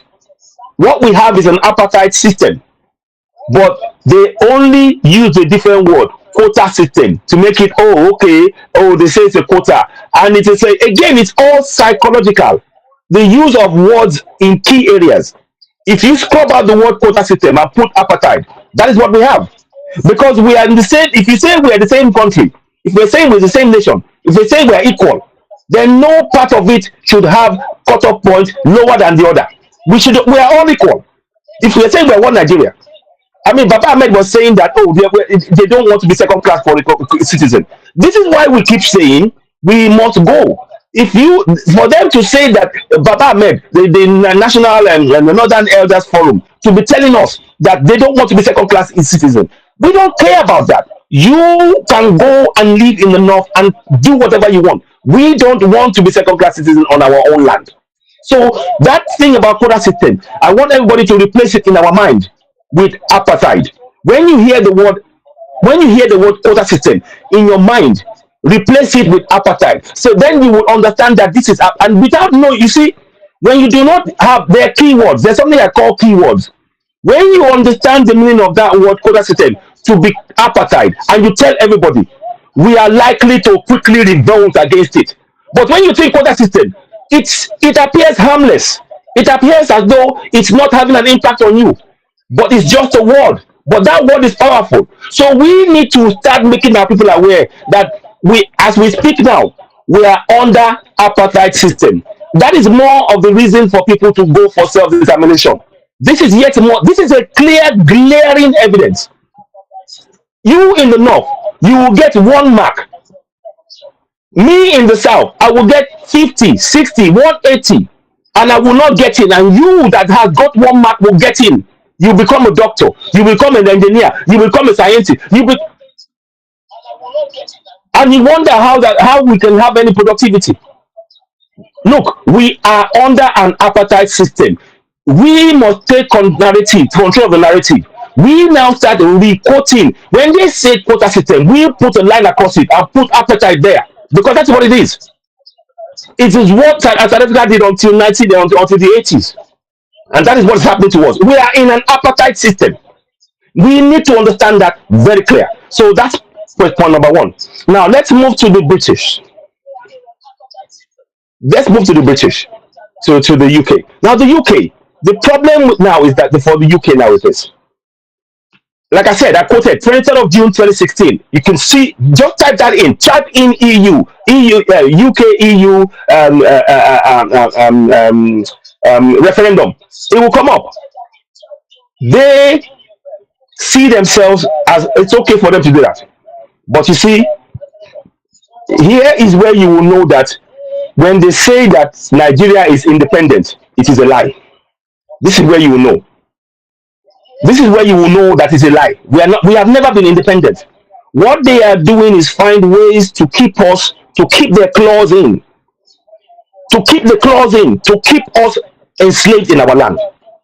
Because now that they were able to carry out a referendum, they are denying us that same right. But they don't have the power. This is what we need to understand about this. They no longer have that power. It is us who are going to decide, because they are not going to carry out the referendum for us. We are the ones. We are the ones who will carry out that, and we announce it to the world. And that is what our mindset has to change. Because up until now, we have been going to ask, give us a referendum, help us organize. No. Our unity is so important. Because without that unity, that referendum will not take place. And that is what I want us to understand. Once we make that announcement that we the people in the southwest voted, we the people in the southeast voted, we the people in the middle belt voted, and overwhelmingly we now declare ourselves a nation because of that referendum. It is backed by evidence. The whole world nobody in the world can reject it. We don't need their say so.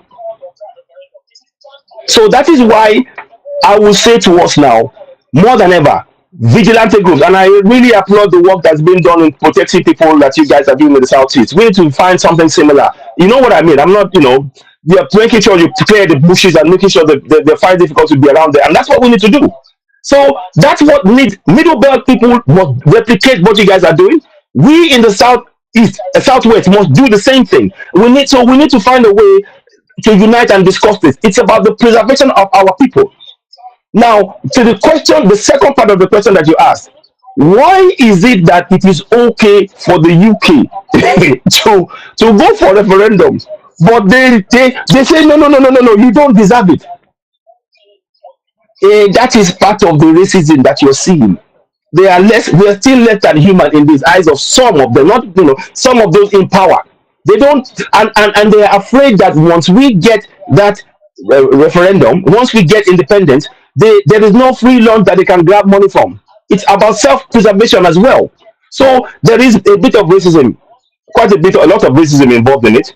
There is the threat to the fact that where they are getting things on the cheap. There is a word that I want you to bear in mind. There's a word that they use in the course of the whole of by Europeans. They use this word. They want the resources from Africa dirt cheap, dirt cheap. So that means that they will get it at less than the value that is worth, next to nothing. So let me now explain how the dirt cheap works. Let me explain how it works. In continental Nigeria right now, 80% of our oil revenue is stolen. It is stolen. And it is stolen by some brainless people. They will pay them whatever they want, and that money goes away from us. That is what I mean by dirt cheap. You see, just like we have the drug cartel, we have the oil cartel with all the EU countries around the world involved in it. They are taking our resources from us at dirt cheap prices. So we need to, this is something that we cannot afford to be on our own on this. We, middle belt, the southwest, south, we have to work together because the system that is, this is a world system. This is a world system that we are facing. What we see is we're just seeing the one part of it, the food and it, but there is a much bigger connection behind this. So we need to continue and enlighten our people. How can 80% of your all resources go and nobody is held to account? But this money in 2017, 500 million barrels of oil was given to about 15 or 30 different countries, including the UK, including Netherlands, including US, including Canada. And we, the people, don't benefit. And you want us to be one Nigeria. So, in a nutshell, you can now understand what is motivating the UK in preventing and why Catherine Lang, Catherine Lang will tell you, go and get a PVC. A PVC for what? To vote in what? In an election that is a fraud, in a nation that has not got the constitution where the people put the seal of approval. What are you talking about? See, look, it's just a continuation of Frederick Lugard in 1914. In 1914, Frederick Lugard was made the governor general to take our resources. Listen to this, so in 2014, Catherine Lang, you know she's been there since 2014. She's been there since 2014. And when did the 100-year list end? 2014. Are you following me? Do you see this picture? Is it making sense? We need to wake up. Look, nobody can free us but ourselves. Emancipate yourself from mental slavery. None but ourselves can free our minds. Have no fear for atomic energy, cause none of it can stop all the time. How long must they kill our prophets? And whilst we stand aside and look, whoa. Some say it's just a part of it. We've got to fulfill the book. I want you help to sing. This song of freedom is all I ever had. Oh yeah, redemption song, redemption song. It is in our hands. Forget anybody else. Only us can free us. These guys will enslave us if we do not wake up. Wake up. Wake up. It is your right. You have the inalienable right to self-determination. Exercise it. We must do it collectively. Thank you very much. Thank you, my brother, Citizen AY. You nail it. Believe in me, you nail it, because all these things is something that I've been telling my people too. We have to understand that we have to take the freedom by force. We are not going to wait for these people, because only what these people can do is begin to give the Fulanis something to use against us by using all these sticks. I don't want to call the names here before all this Facebook will carry their problem come. I'm talking about Granite and sort of thems. They are coming from China everywhere. And as you said, we have to understand we must take the freedom by ourselves. We are not going to wait for anybody. Because these people, they have been there from day one. They don't even want Africa to grow at all. Especially these British people. They don't want us to grow at all.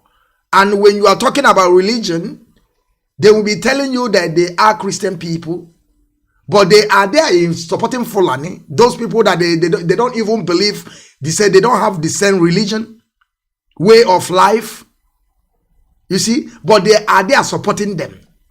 That is why sometimes I always tell my people, you see, religion has nothing to do with all these land grabbers. People coming to take over your land, it has nothing to do with religion. They don't care if you are practicing the same religion with them. They don't care. Because these people have, I mean, they are coming for ambition. They have something they are coming there for. They are not coming for your religion. They are giving you that religion just to, I mean, brainwash our people. So that when they will come, they will tell you, when they slap you in this cheek, you turn the other one for them. That your last place is in heaven. Don't fight. But they are there in their land fighting. Ukraine is fighting Russia. Russia is telling them they are not going to take over their land. But they will come to you. They will tell you that you should go and close your door and stay inside and don't talk, that God will do it for you. My brother, now another question that I want to ask you. I want you to tell us about the religion. What religion have done to our people. Because I believe that religion is also part of the problem. The root, one of the root of this problem. Tell us what religion have done to our people. Because we have to know where our problem started. Mazi, the floor is yours. I want you to tell us about the religion because it's very important. Thank you.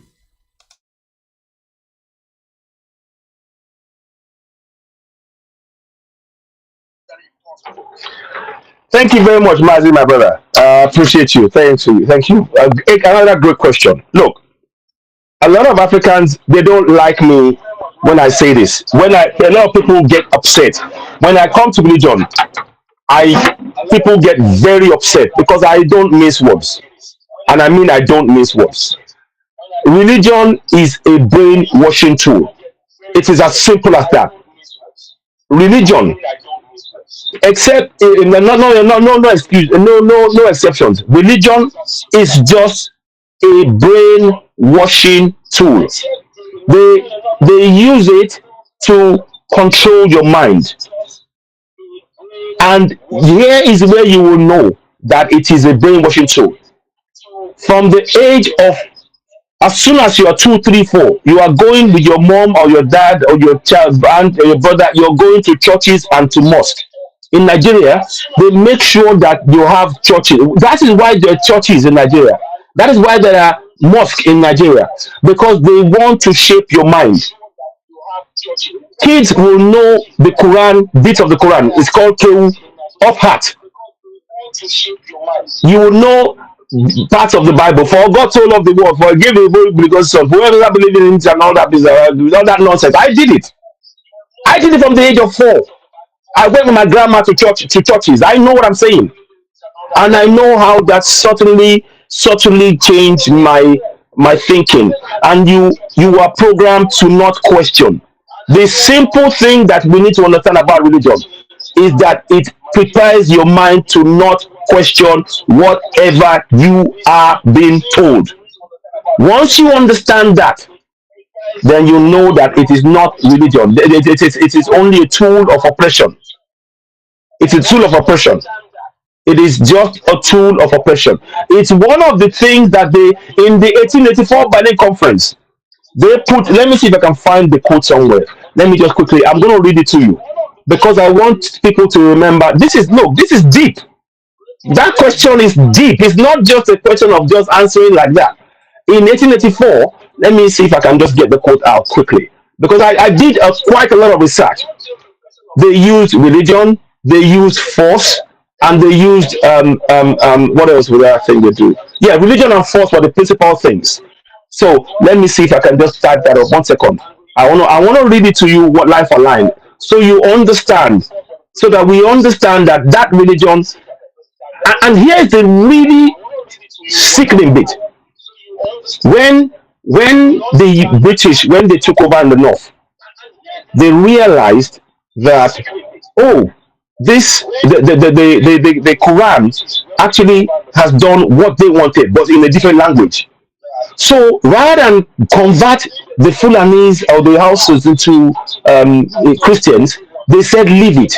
because that way they were telling them, if you do what we want, we can have everything that you need. So they were very, very clever in the use of man. Oh man.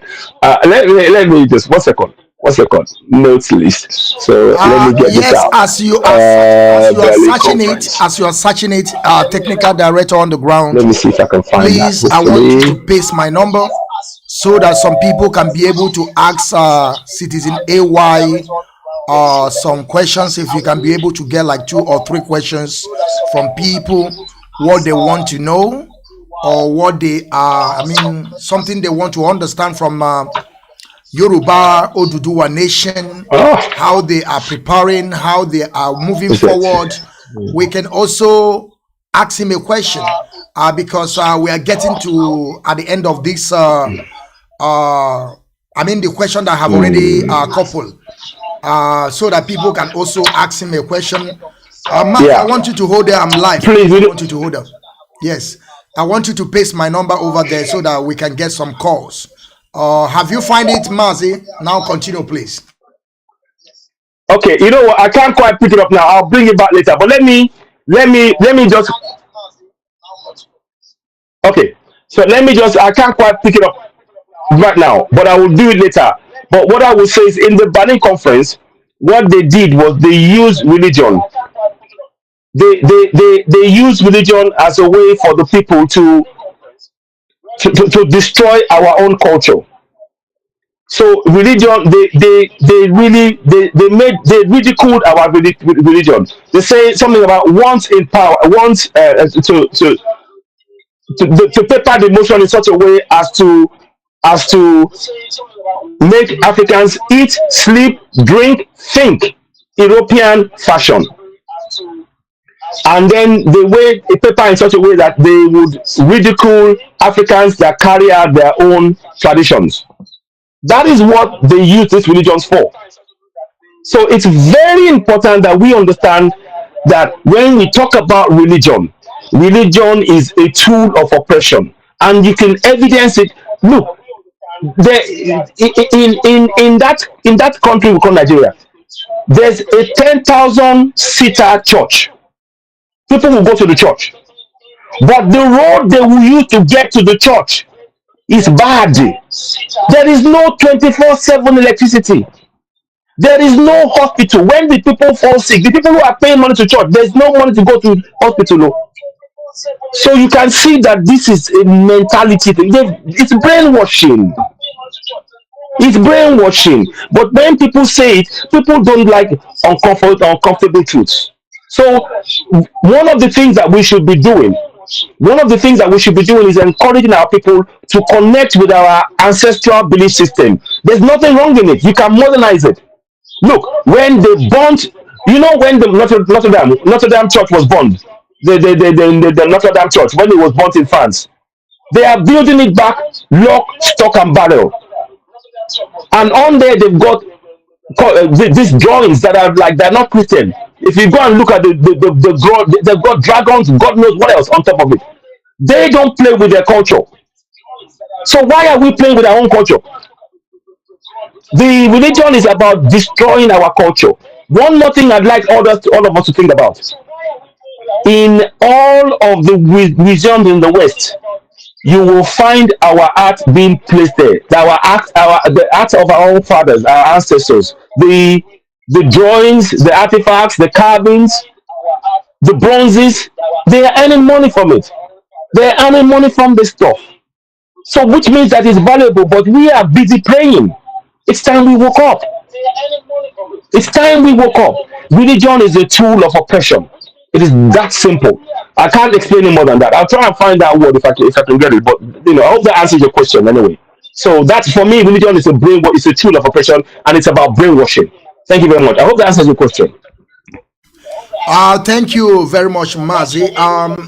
I'm gonna now let's talk about Thank you very much. I hope that answers your question. I want you to Thank you very much, Mazi. I'm gonna now let's talk about Thank you very much. I hope that answers your question. I want you to Can you listen to me? Can you hear me? Can you hear me? Just make your hand. If you can hear me, I want you to see your hand. If you can hear me. Can you hear me sound? Just make your hand like this way. This way. You can hear me. All right. All right. All right. I want you to fix your mic very well. I will tell you to put a double of your earphone. I would like you to put your double of your earphone because this one now is very, very important. We are now want to talk about the 1 million march. Yes, good. Because I want you to hear this sound and clear. I don't want you to miss any single word that will come out from their mouth. Like I said, we have a lot of infiltrators. We have a lot of modes. I said before, we don't have factions of IPOB. We don't have factions. We have only one IPOB. One C and C means command and control. Anybody that will be in subordination to the leadership, I tell you this, that is something that our leader Mazi Nnamdi can so much hate. Insubordination. Number one thing that he hates. He always tell us in our dialect, say, if I want to ask you, mania, that means whatever they told you people to do, you must do it. I mean the leadership, not everybody, not anyone. I mean only the leadership. So that's what Mazi Nnamdi can hate most. When he told you to, or he said, told you or tell you to do something, you begin to ask a question. Today we have a lot of them. Since the adoption of our leader, we have a lot of infiltrators. They call themselves all sorts of names. But I want to prove it before you begin to say anything. Before I will continue, I want us to hear some video. Because now we want to talk about the 1 million march. We want to talk about the 1 million march that is going to happen in June 14 and 15 in Brussels, Belgium. That all of us are going there. And now you are checking your health. That means that it seems that you are part of it. But I don't know. You will say, we will hear it from your mouth. But now I want you to pay attention to this. After then, I will say something, then you will take over. Now, let us play this audio record. I want you to listen to this audio record very well. I hope you know this guy. Do you know this guy? I'm showing you somebody. I want you to see the picture. Do you know him? If you know him, you just shake your head. Do you know him? I think he have brought you one certain time to his page, or you go to his page. I don't know how that thing happened, but it have been, you people have seated together and discussed some issue. Yes. Okay, good. That means that you know him very well. I will still call his name because I don't say things with political correctness. I say things the way it is. But now, Mazi, let us pay attention to this audio, what he said. Now listen. I was happy. But when now I realized that the He never come wait. protest will be organized by the US. Biafra Unite. Now he starts. I need to correct some misleading information or some impression here. The Oduduwa agitators that we know have nothing to do with the DOS. I am in contact with them, and so if anybody is coming to Germany in the name of Oduduwa to agitate with the people that are against Mazi Nnamdi Kanu, those people are not genuine, and they are not real. They are not real Oduduwa brothers, or they are the people that doesn't believe in Oduduwa really, because the Oduduwa that we know, which the prominent people in Oduduwa land are championing, they are not part of this particular gathering. I can assure you that. So if they want to use it to deceive people, they can only do that within themselves. In as much as I am concerned, and a lot of Biafrans are concerned, you can't be an expelled agitator who believe in career agitating to make a living, and we expel you, and you are organizing a protest in any way and in any form.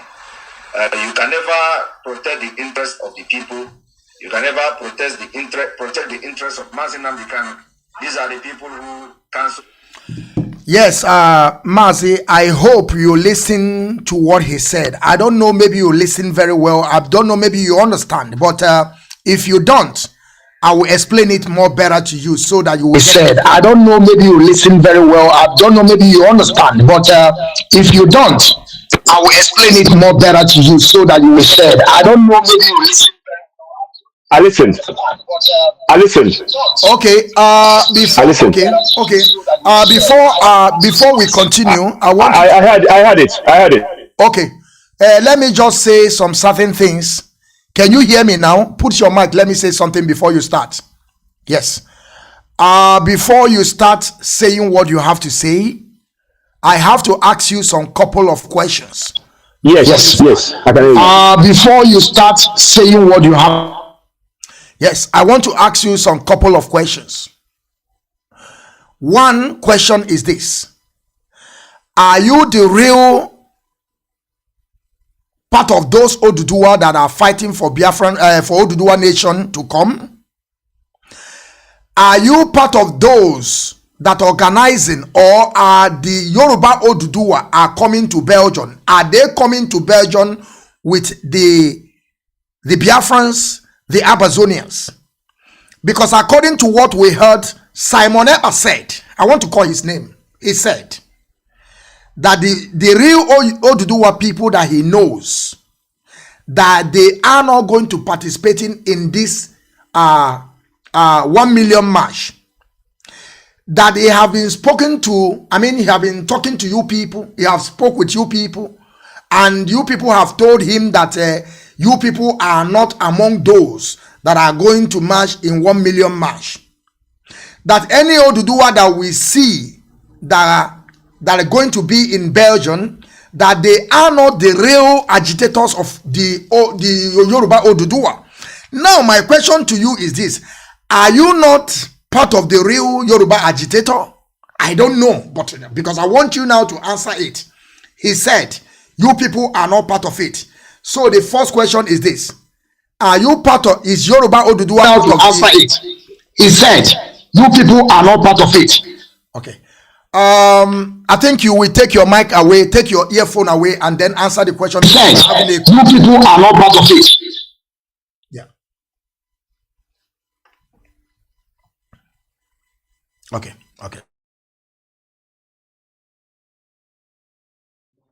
Okay. Look, it's like this. I'm not going to answer questions directly in that sense. All I will say is that I have been in this struggle for quite a good number of years. I speak to quite a few number of people who are involved in this struggle. We are all for what is right. What is right is for us to work together as Middle Beltans, as Biafrans, as Amazonians, as Oduduwa people, to go for a struggle. If that means that we go for a protest that is not violent, no peaceful rally, a million man march, I don't see anything wrong in that. As regards any comments about whether or not we're not real, we leave that to those who want to decide that to decide. For me, if you are not in this struggle to achieve a common goal for us, then I don't know what to say to you. We are in this. This for me is those kind of comments for me. It doesn't really help our struggle. When we say we need to be. I said it before. Our unity in going forward is what is important. And every time we divide ourselves with statements like this, this is someone that I know. It's a shame because we are giving room for the Fulanis to divide us. So I will only say, for me, this is something. The Million Man March is real. It's happening in EU. There are no motives behind it other than for us to raise awareness. And it's only to raise awareness. Like I said, in the end, I've said before, the only people that will free us is ourselves. But we are making the world aware by doing this peaceful rally in Brussels on the 14th and 15th of May. And hopefully I'll be there. But we have a June 12th that we're doing in the UK. And we are organizing that as we speak in Trafalgar Square. So June 12th is something we're going to be part of, depending on how I am after that. Because when it's a big thing, when you're going to go in there, you spend the whole day, you organize, and we have meetings. That just takes some time. So I don't know if I'm going to be well recovered enough to go on that trip. I would love to go, and I'm still. I mean, in fact, yesterday I checked my documents and realized, okay, fantastic. I can go. So that's fine. But please, one of the things that we should really stop ourselves from doing is when we are openly separating ourselves for the Fulanis to step in. Ah, I don't know what to say, because we are openly separating ourselves by doing this. We are. What we need to create to do is to make sure that what we present to these guys is that, and everywhere in the four corners of the world, when they hear that anything is happening, the Yorubas are there, the Ipob are there, the Biafrans are there, we're all there. There's no room for them to step in. Now we are creating a gap because the Fulani will be watching it going, oh yes, we can go and speak to that one. Yeah, that one is, and they will. For me, I am for this. I'm part of the struggle, and I've mentioned it to people, and we all want, and we will be promoting it on the platforms as well. I don't see anything wrong in doing that. There is nothing underhand. I don't get involved in anything underhand. What we are here for is to promote the platform for our independence as Biafrans, as Oduduwas, as Middle Belt. So anything else, count us out. We are there for that. Please turn up in your numbers as Ambazonians, as Oduduwas, as Biafrans. Turn up and let's not. What harm will raising our voices to go for self-determination in front of the EU? The EU are central to all of this. The EU was what created you see, let me tell you guys something. I want to let you guys know something. What you call the Berlin Conference is the foundation for what is now the EU. Let me tell you guys something. 1884 Berlin Conference, yeah, is the foundation for this EU that you have now. So we are very, very right in raising our concerns in front of them. We're not saying that they have to do anything for us. We're letting them know that we are coming and we're taking our stuff and nothing can stop it. So I don't see anything wrong in doing that. I hope that answers your question. Thank you very much. Thank you very much, my brother, Citizen AY. I hope the great people of Biafra have heard that the Yoruba Oduduwa, they are 1001% involved. They are involved. So some of you that are going out there listening to gossip, believing that they are telling you the truth, we have now one of the biggest comrade of Yoruba Oduduwa. I mean, one of the hardcore of Oduduwa, preaching the gospel of Oduduwa, telling his own people that the Yoruba must be free, Oduduwa must be free. As we are also preaching that Biafra must be free. And some Abazonians are also preaching for Abazonia to be free. We bring something that is a welcome development. And somebody somewhere sitting inside his room see a welcome development that even though our leader Mazi Nnamdi Kanu put in place before, but because of COVID-19, he failed. And now we'll be able to gather ourselves, the Abazonians, the Yorubas, to put head together to make it happen. And somebody is sitting somewhere telling you that it's lie, that the Abazonians are not involved, that Yorubas are not involved. Now we have bring one of the Yoruba Oduduwa, and he's telling us now that 1100% that they are involved, and he's telling us that he will keep on preaching this gospel to his platform, keep on creating the awareness, telling their people, and he's telling us that he has also a protest to organize for June 12th, and he will be loved to be there.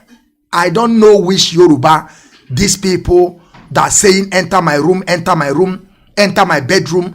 Can somebody just tell me you see a welcome development and you are preaching to the people that are looking for their freedom, that they shouldn't go, that the Yorubas are not coming? Now we have bring one of them. One of them is here with us. And this man called AY Citizen have been with this stupid idiot Nunentiti in Finland. They have a program together when they were thinking that this guy was with them. That is why we are telling them that, you see that guy, He's not fighting for Biafra. We are telling people he's not fighting for Biafra. He's just fighting for his pocket. That is why when I just started, I said, should be in case if you don't know, because I don't know how Yoruba agitators operate, but I know that you are among of those that, fighting for Yoruba nation. What is his name? Yomi is also there. We know about Mayegu. He's there. And all these people I have spoken to, to you and Yomi, they told me the Yoruba are involved in this protest. But somebody somewhere was telling our people that Yoruba are not involved. We want to know which are you. I can't understand. That is why we tell you people. Some of you, I know that you don't want to dabble into issue that you don't know. But I want you people to know, like as I'm speaking to you now, to know that only leadership we have is DOS. I'm telling you, honestly speaking, only leadership we know is DOS. Of course, some people may come to you, or they have already came to you, begin to tell you that they have what it takes to bring Biafra for us. They are just liars. They are just saying what they don't know. They don't believe on the leadership that our leader Mazi Nnamdi Kanu himself put in place. They always come every day to castigate the leadership. Do you know that these people, the same people, they were calling the Amazonians, going to Amazonia from backyard, telling them that they are the real IPOB. But because of we have already created that alliance with Amazonians, they have met our leader. They know the leadership that our leader put in place. Now this Amazonia, they have to go to the leadership and ask them, this thing that these people are saying, is it true? I brought one of them, the second in command of Amazonia. The man was shocked. And the man said it open and plain. Capo Daniel. He said they are coming behind to tell them that they are the real IPOB. So now you have to tell us that Yoruba are involved. So now, what advice do you have to give the people of Biafra? Because for Yoruba Oduduwa, they don't listen to this gossip. You people are already organized yourself, that you people are coming there. Now, I want you to address people of Biafra. Let them know that you people are involved. 20,000 and what involved. Just let them know that you people are involved. That you people are not what they said that you people are. Because they are telling us that, because I have saw you with this guy in one program, probably I'm thinking that you are also involved by saying that you are not part of them. Maybe it's including you too. I don't know. So I want you to explain to us, please.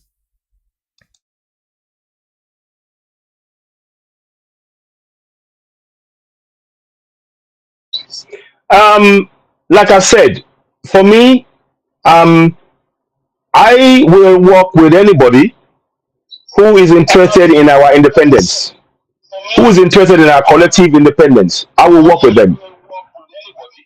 What I will not do is to be in a situation whereby somebody has got, they say something different from our collective benefit. And for me, I don't see how going for this protest will be something that will not benefit us. I don't see it. Because we are going on the people rally. This is not the first time I've done stuff we've done rallies with Ipob. In UK here, we went, myself and one of the high top people in Ipob in the UK here. We've done several rallies together. So it's not new to me to do this. I'm sorry that some people may want to cause divisions by whatever, for whatever reason. I'm not prepared to do that. You see, the energy that we have here, we need to conserve that energy and focus on where we are going. If we listen to there's something we call Ariwoja in Yoruba language. Ariwoja. So the market noise, I don't think we need to listen to the market noise. It is what we want to go and get in the market that we need to focus on. What do we want in the market? What we want is our independence. Let us focus on that. So you cannot stop others from talking, but our people, what I will say to you, if your independence matters to you, come out on the day.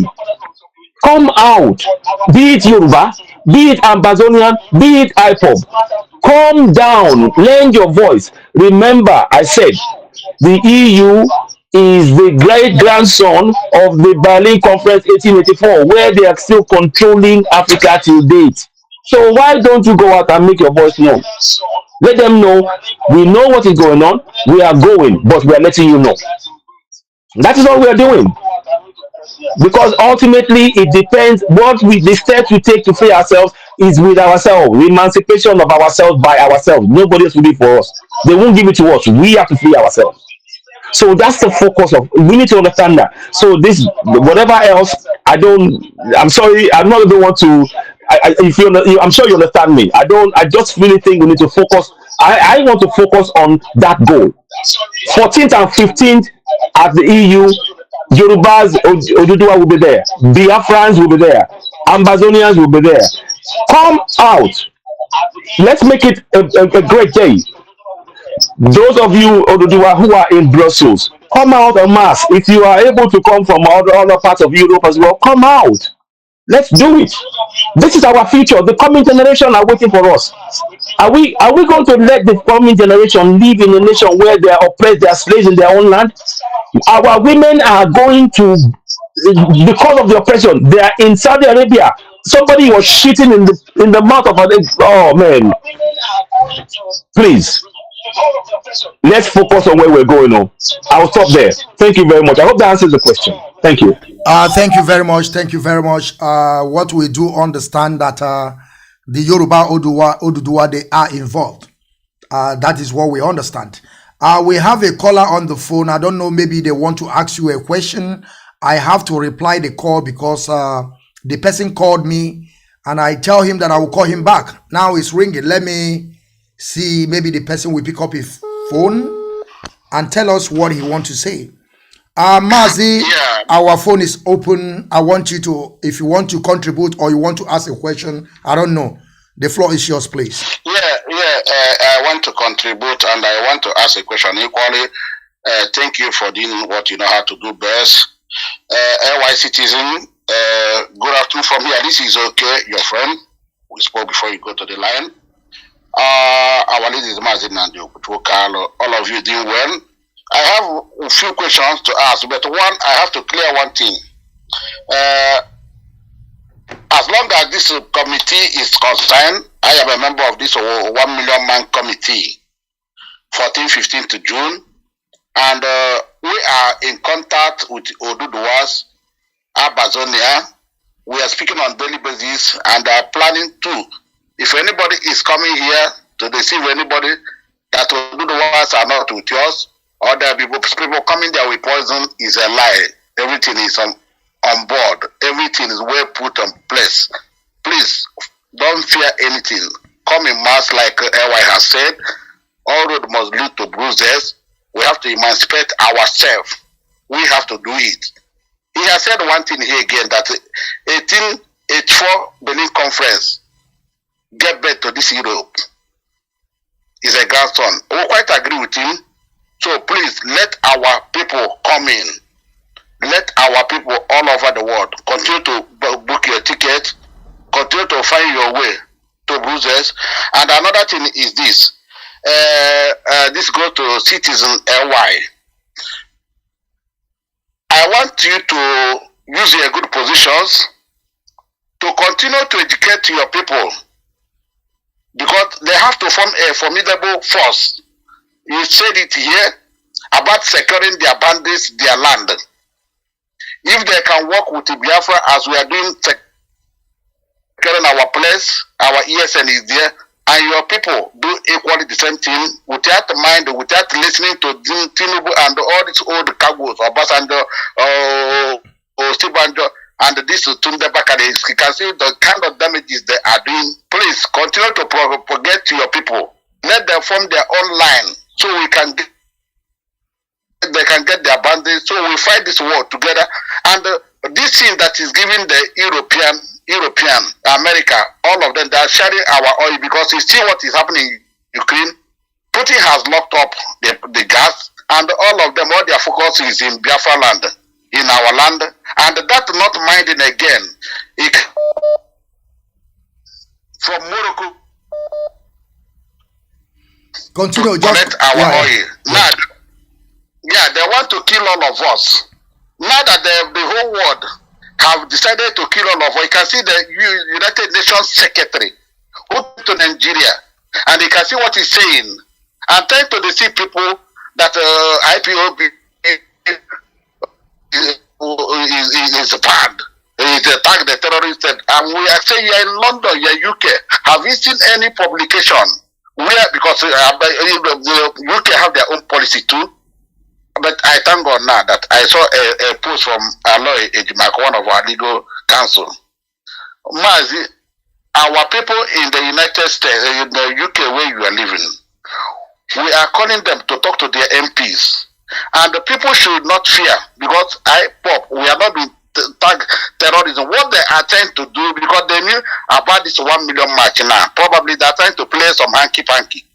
They want to bring confusion among the whole world that Ipob is a terrorist group. Why we are not? And they are not. Nobody has ever tagged us a terrorist. So I want to tell our people to not dismay. Let our people continue to stay focused and continue to look upon toward this goal, restoring our different nations, Amazonia, Oduduwa, and the Biafrans. And secondly, that thing they are giving them weight in our land. How are we going to form up and destroy everything? This oil, this pipeline, they are taking, they want to kill us. And don't forget that the Biden has signed out a Viber jet to kill us. What is our people doing? This is my question. How can the Oduduwas get this message to them? Because when you go to America, we have about 2 million Africans, let me say Nigerians. And the Democrats, the people are believing, Democrats is the problem we are having. The Democrats are doing the bidding of, take from Obama to Bush, all of them. So is there any way you can talk to your people, Oduduwa, Biafrans, in your platform, continue to talk, if they can boycott election in America? I think their vote counts.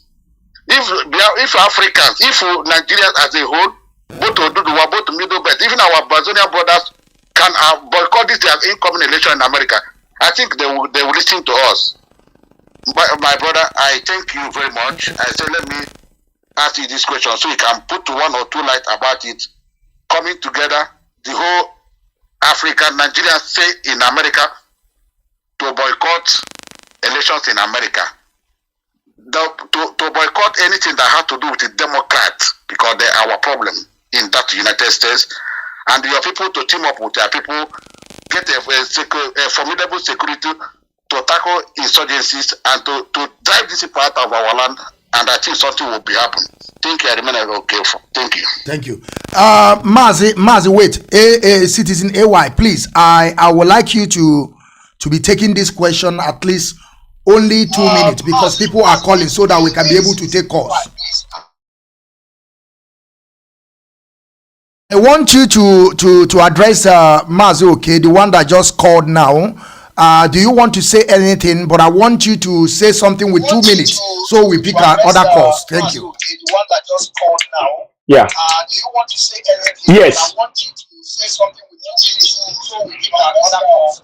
Okay. Now, thank you very much. Now, what I will say is this. Thank you very much, Mazi, okay, for calling, and thank you for the great work we're doing.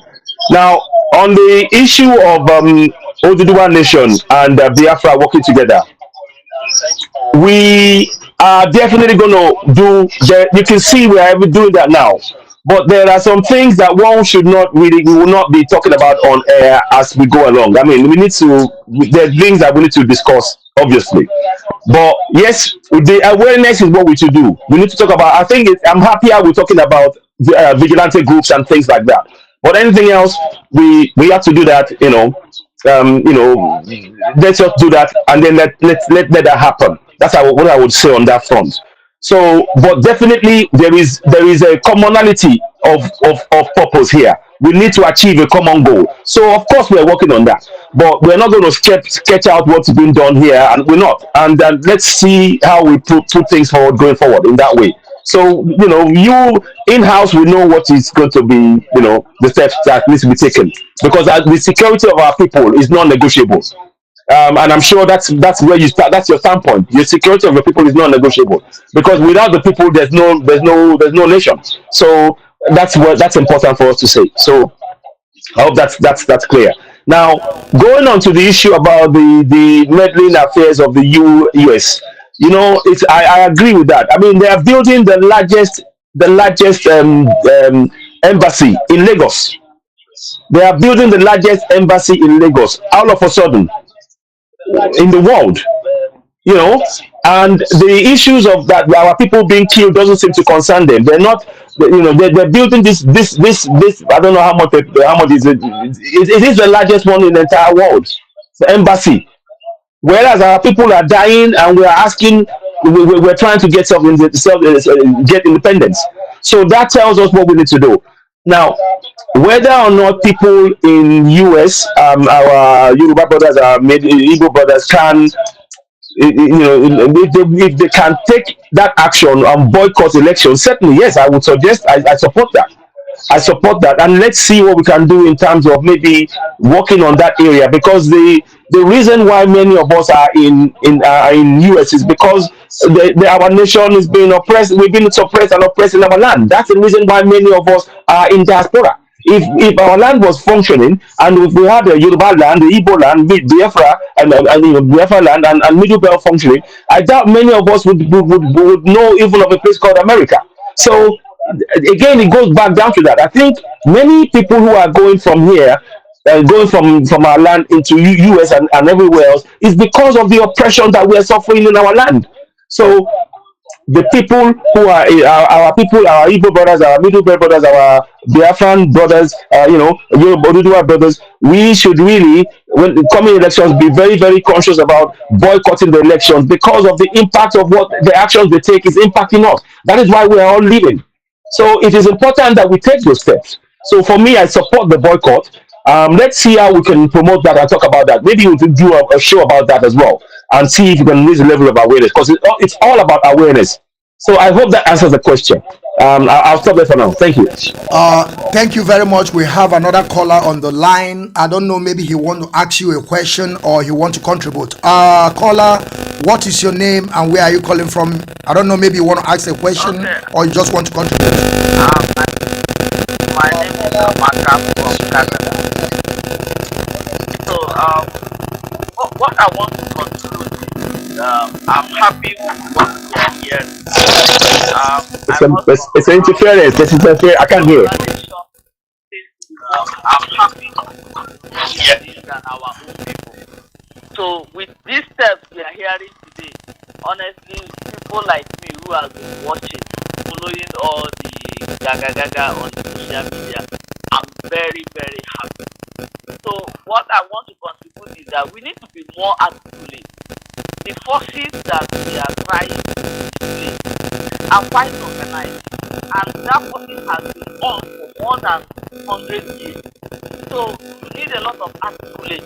So I suggest that they should, behind the scene, they should look for world-class lawyers, make a documented strategy on what to do, and that strategy has to be watertight, not the one that they come on social media, people you call your social media warriors, and make all sorts of noise. Things that they're supposed not to say on air, they will say it on air. So then the Biafra people have to find a way of getting articulate elders who manage their words and give them a framework of what to do, and then our young people have to get direction. Let us not waste time on this, Simon Epa and the rest of them. Simon Epa can be another faction. If he's ready to do his faction, OPC has 2 factions.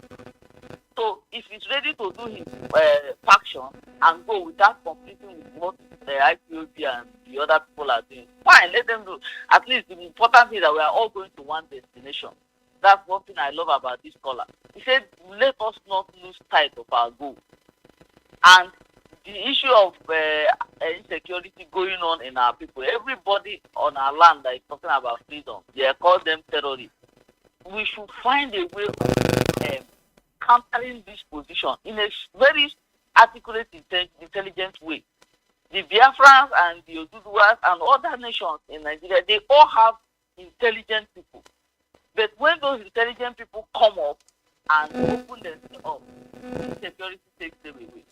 So we should be more active. Even if you are doing this one-man march, don't be surprised. The people holding our freedom, they have their own intelligence. They are listening to us, and they are planning. So we try to have after every of those things, you know. So I'm very glad. Just let me commend you guys for bringing something that comforts my heart. Warren on social media, and if you watch consistently, anytime you do this your broadcast, I'm always here telling you to ignore Simon, ignore the rest. I'm not against Simon though. So long as he's ready to fight for freedom and not saboteur, that's fine. And I'm not and again now, I want to also ask you something. You say I should ignore Simon, and I know that you have said a lot of things. Have you caused Simon to always ignore the DOS and start up his own group? Because I see. Let me tell you something. Let me tell you something. Don't worry. Listen. That's my job. Listen, Mazi or Ada. Sorry, I have said this time. I have said this time without number. I am not part of the leadership, but you see that word faction. You see that word faction. It never exists in IPOB. That is why you see Uwazurike have his name called. I agree with you, but now Simon is making it look like there is. And if there is nothing bad in it. Anybody, I can decide tomorrow and form my own association. No. But if the objective of the association is our freedom, there's no need me fighting anybody. Okay. So thank you very much. Thank you very much for your contribution. Thank you very much for your contribution. Thank you very much. I have another caller. Wait, Mazi, I have another caller before you respond. I just want to the caller, I will call you back, please, or stay there. Let me pick your phone. You will answer two people. Mazi, just hold on. Mazi, you are there. Just hold on. I will come back to you. The caller. Just hold on. Sometimes our people, that is something our people don't seem to understand. You see, there is difference between faction and creating your own group. That you see, you cannot just come now tell me that there is something called autopilot IPOB. That such a thing never exists. That is not a faction. That is not that is a what they call faction. That is not organization. What I'm trying to say is this. When you go to Raf Uwazurike today, Raf Uwazurike have joined Yaya Bello to campaign for Yaya Bello. Is anybody holding Raf Uwazurike? Is anybody have chopping Raf Uwazurike head? The answer is no. He's there doing his own. But when Mazi, remember that Mazi Nnamdi Kanu was part of this Uwazurike, which is Masop.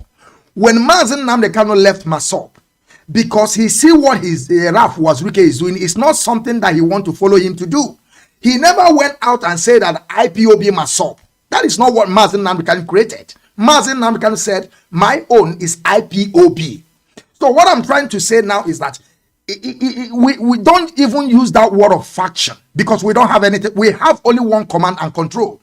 I have told Simon at that time with that number, you can also create your own brand. Just call them IPOB. Create it. Nobody will answer you. Nobody will ask you a question.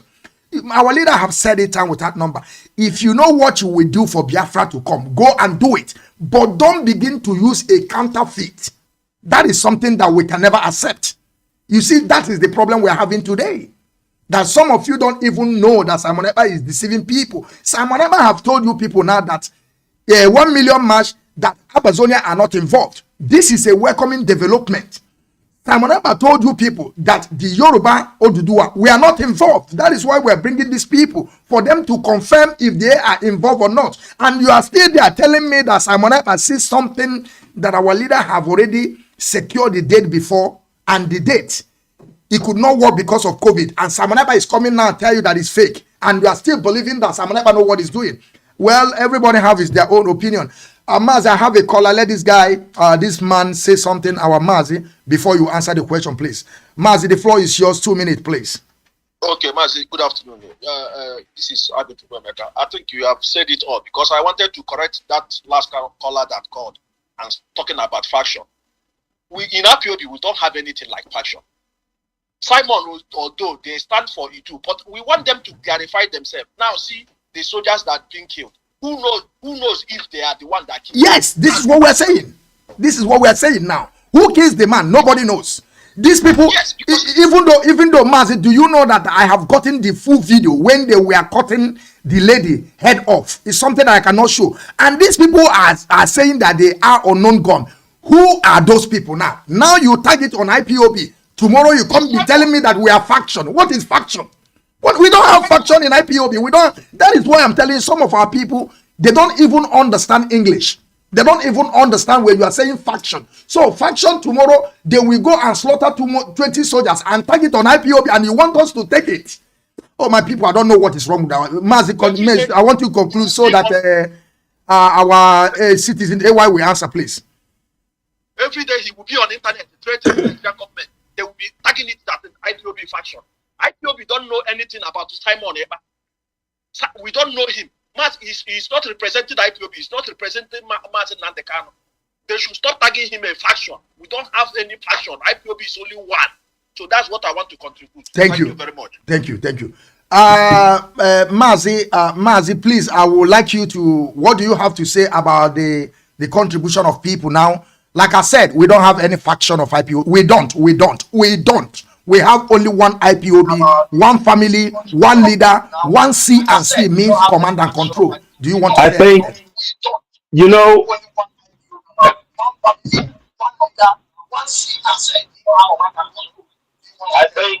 I think one of the things that we should be looking at now, I can understand how people who are been in this struggle for a long time can feel when somebody suddenly comes and is trying to state something else, and you know, and it's important that the message that you are giving is clear and coherent, which it has been. So you don't want that diluted by somebody or a faction. So I can only say that you carry on doing what you're doing and keep speaking up for it. And you are right to say, whoever wants to create another group, call it Ipob, whatever, they can call it that, but make it distinct that it's not part of what you are, because that's the only way that they can go forward. We in Oduduwa, for example, we have lots of different organizations, and nobody tries to try and take it over in that way. In fact, what we're trying to do is get them to work together and say, look, okay, that's fine. Mazi, wait. Specialize in this area. You specialize in that area. Mazi, wait. I fully will. Can you hear me? Mazi, wait. Specialize in this area. You specialize in that area. Yes. You said something. You said in Yoruba Oduduwa they have different groups. You said groups. That is something that I want to clear to our people. There is difference between group and faction. You can create your own group, name it anything that you want to name it. Begin to tell people you are fighting for Biafran restoration. It's good for you. But you cannot just now be dabbling into issue that you don't know when it started. Trying to tell us that now you are working for Mazi Nnamdi Kanu. You are taking order from Mazi Nnamdi Kanu. But you don't even listen to the C&C, what we call command and control. You are there always in subordination to what they are doing, and you are telling me you are IPOB. No.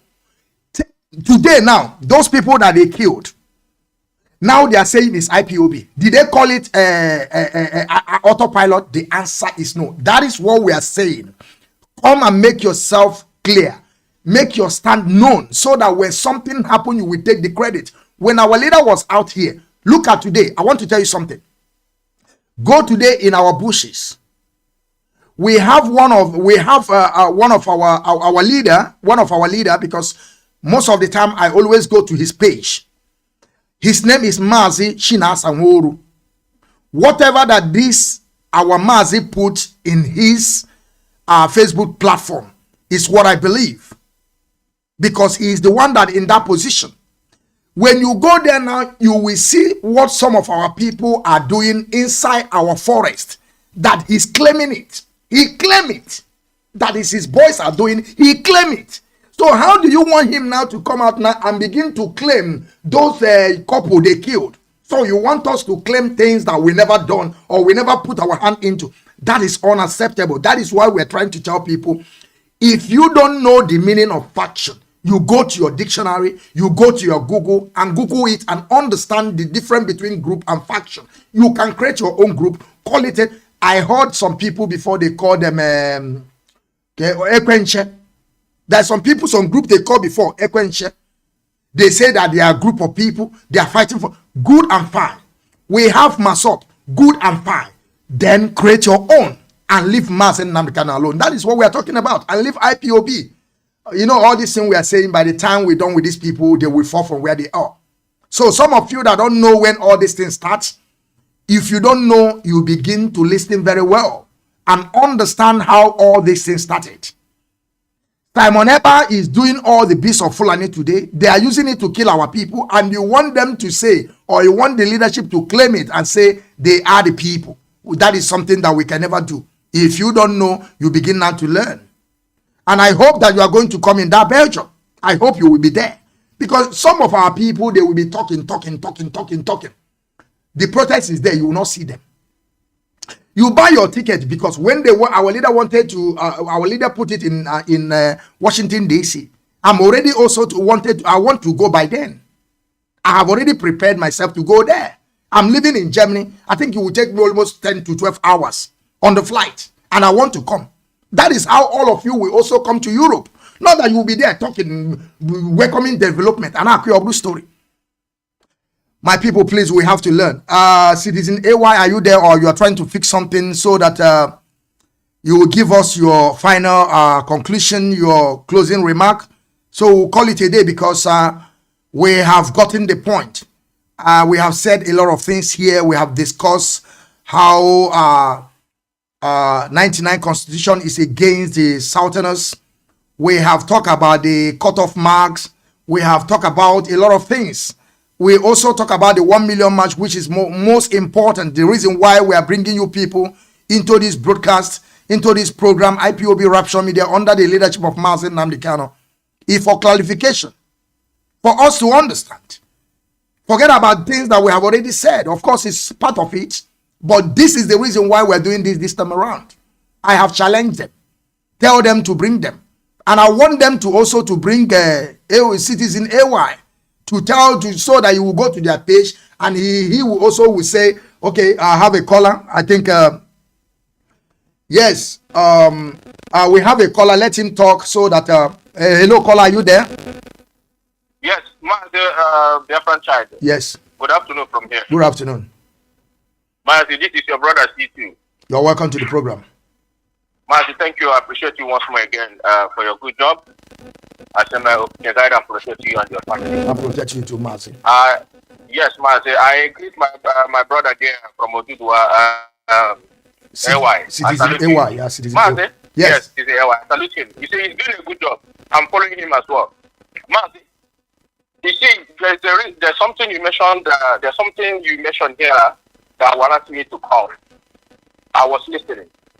We are not going to claim, and you know, we stand in command and control. That is what our leader built us in. It doesn't matter what anybody is saying. We are not going to deviate in that command and control Mazi Nnamdi Kanu put in place. And DOS is following it, and we are following DOS. It doesn't matter whatever somebody is saying.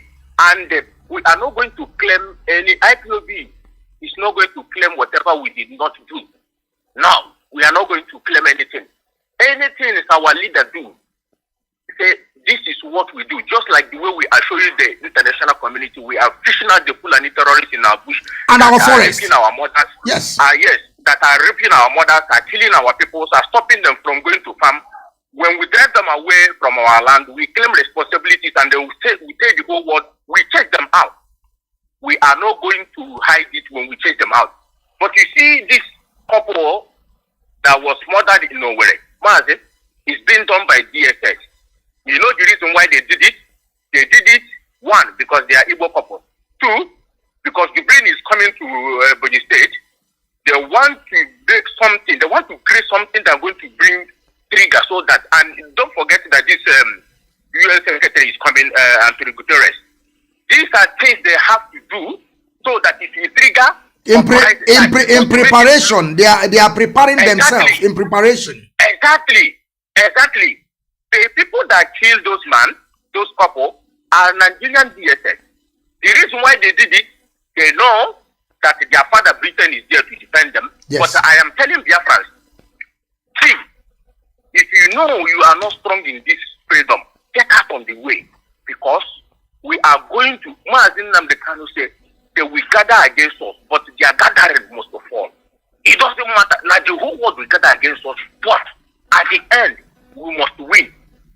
Mazi, I have seen you don't even have fear, just like me. Or not to live, we must get our freedom. Thank you. If the world let them gang against us, it doesn't matter what they say against us. It doesn't matter. I am not even afraid.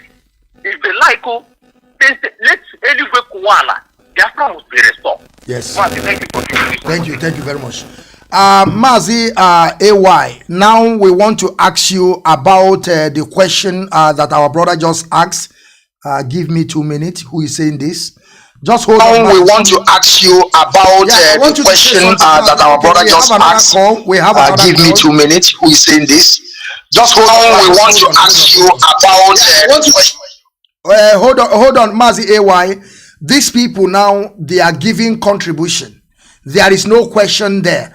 So I'm looking for somebody to ask a question so that you can be able to answer, because whenever they give contribution, there is nothing you can answer. You know, that is like they are with you, they are with me, they believe in what we're saying. So I just need somebody to bring up an argument so that you can be able to answer. So I'm waiting for them. I hope this one we ask a question. I don't know, but I want you to listen. Caller, are you here? What is your name and why you called? Yeah, my name is Franklin Brown. That's my nickname, and my real name from Biafra land is Jim Ajuka Kwamebi. I am an IPOB member here in Rome. You are welcome. I want to greet AY, Mr. AY. Hello, Mr. AY. I can't know. Alagba won kin you. Wọ́n lẹ káàsán. He is listening. Continue, Mazi. Continue. Okay. I will speak in Yoruba language so that he will understand, that he will know that the person that is talking, if Nigeria were a good country, nobody would be here fighting for Oduduwa Biafra. If Nigeria were a good country, somebody like us, I was born and brought up in Ile-Ife, in very close to the palace of Oni, and let me just put it that way. I don't want to go further, because when we start going further, I know what many people normally say, but let us just put it that way. Why all this issue is happening? I normally call AY in some of his show when he wanted to open radio Oduduwa platform Mr. AY man. So don't load insane. So time when you want berry, and when you berry pay kill only share time when you pelati Rome ibi by mo so fun won pe by that time DJ Rezo Oshiwa deputy deputy IPOB mo de sọ fún wọn pé nǹkan tó máa ṣe insane ni pé combat the leadership of IPOB sọ̀rọ̀. I think Mr. AY really listened to what many callers were saying then, and Mr.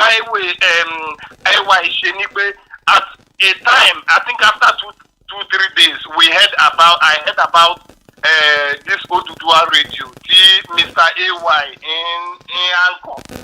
So from there, I keep on listening to him.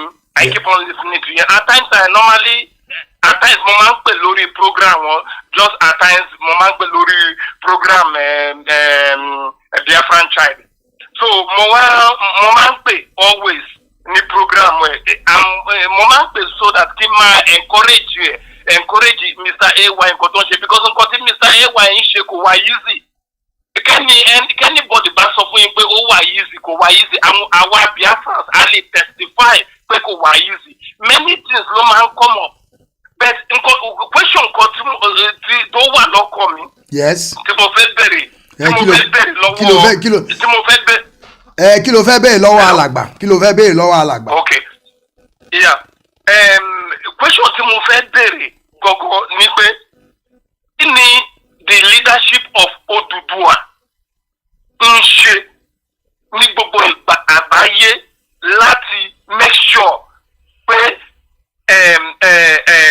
àwọn ọmọ Oduduwa tó wà ní diaspora bí àwọn Biafra ṣe wà ní diaspora that's kọ́ múra sí liberation Oduduwa, because some of them, yes, some of them be, I won't believe, but some of them are not participating. That be àwọn Biafra in participate, because bí àwọn ọmọ Oduduwa bá participate, bí àwọn Biafra ṣe participate, mo mọ̀ pé Biafra àti Oduduwa máa wá very soon. So thank you. Alagba, I hope you understand what he said. He's talking about what the Yorubas elders and the organization are doing. Okay, you heard it. Continue. I understood. Okay. Yeah. I understood. Alagba.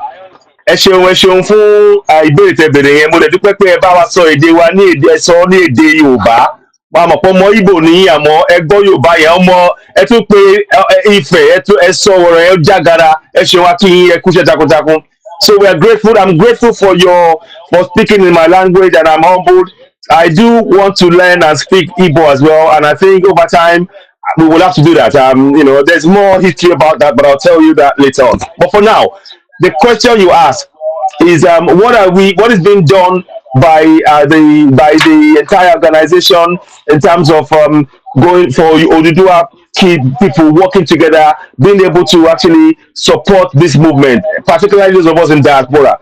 There is a lot that has been done by I know Professor Banji Akitoye is often in a lot of meetings with discussions with various organizations. There is a plan to harmonize. There's a plan on ground that's being put in place slowly to harmonize everything so that we can all be in sync. So it takes time. Let's not forget that Biafra has been going on for quite some time. I mean, the Ipob has been going on for some time, at least 5-10 years from what I understand. So it's been going on for quite a bit. We've only been doing this like a couple of years now. So we are beginning to build and rationalize things and realizing that there are a lot of things that we could look at from Biafra and learn from the things that you do well. And, and learn through the process the journey you've been through as Biafrans. So we can only, continue in that journey. Yes, there is always room for improvement, no doubt. There is always room for improvement. But what we do believe and what we do know is that the fact that there is so much awareness for Yoruba nation agitation is in no small measure down to the committed effort by all of the organizations in bringing that awareness out there.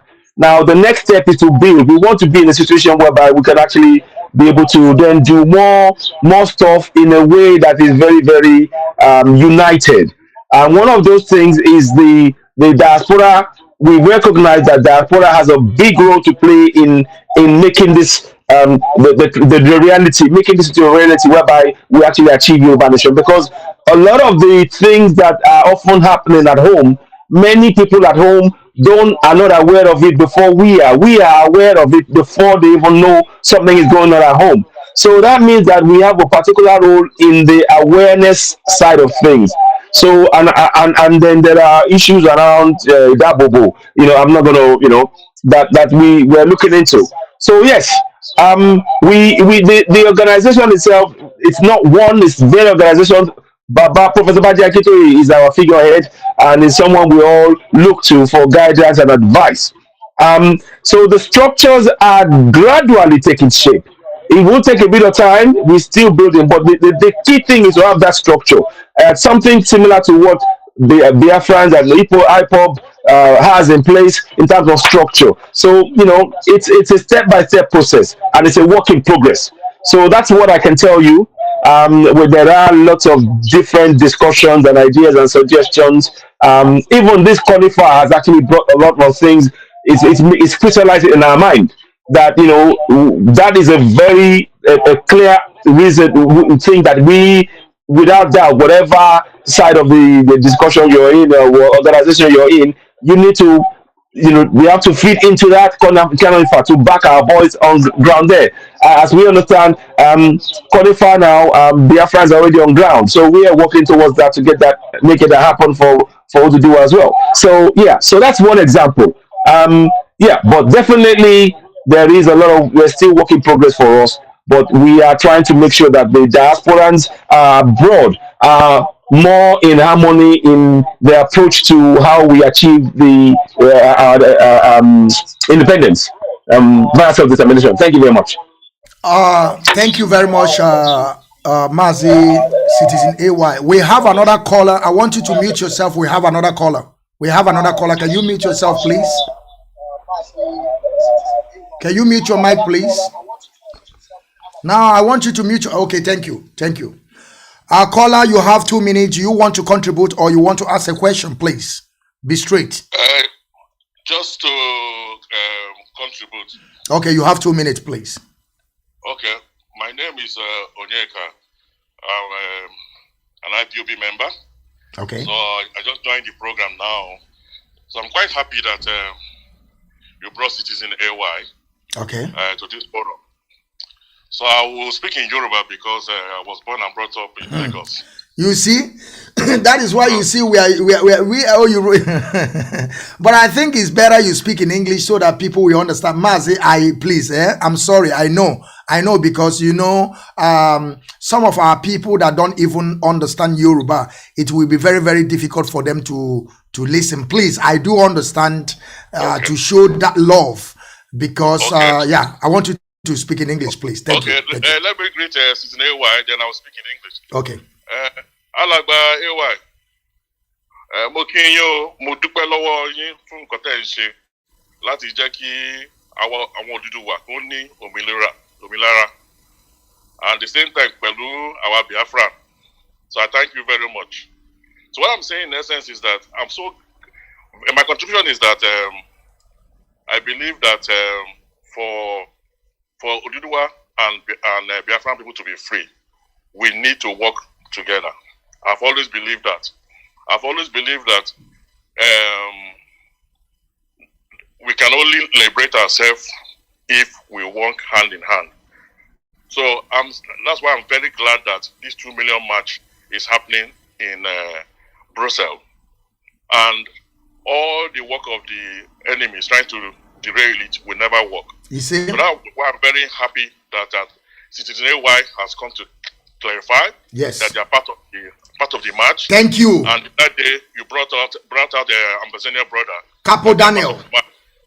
So we are good to go. So my advice to every Oduduwa, every Biafran, every ambassador is that let's make this one opportunity count. Let us invade Brussels and make our point known. Yes.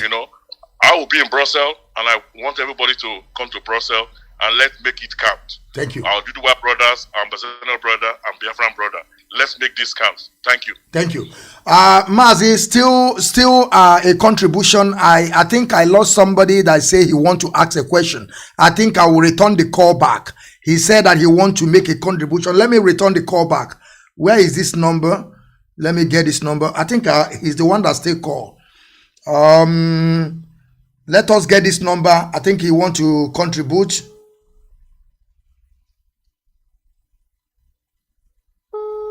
Okay, Mazi, Citizen AY, we have done a lot of work today. I think we have already covered almost 3 hours.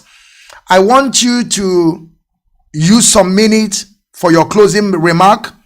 Speak to people of Biafra. Speak to people of Oduduwa Nation. Also speak to the Amazonia people for them to come in this 1 million march so that we can make it happen, because I believe that when we be able to march like 1 million people, The world will understand that these people really want their freedom. Of course, we are not waiting for them to come and give us the freedom, but we just want to let them know so that tomorrow they will not say that these people did not let them know. We are just telling them they are not going to give us freedom. No, they are not going to give us freedom. We will take it by ourselves.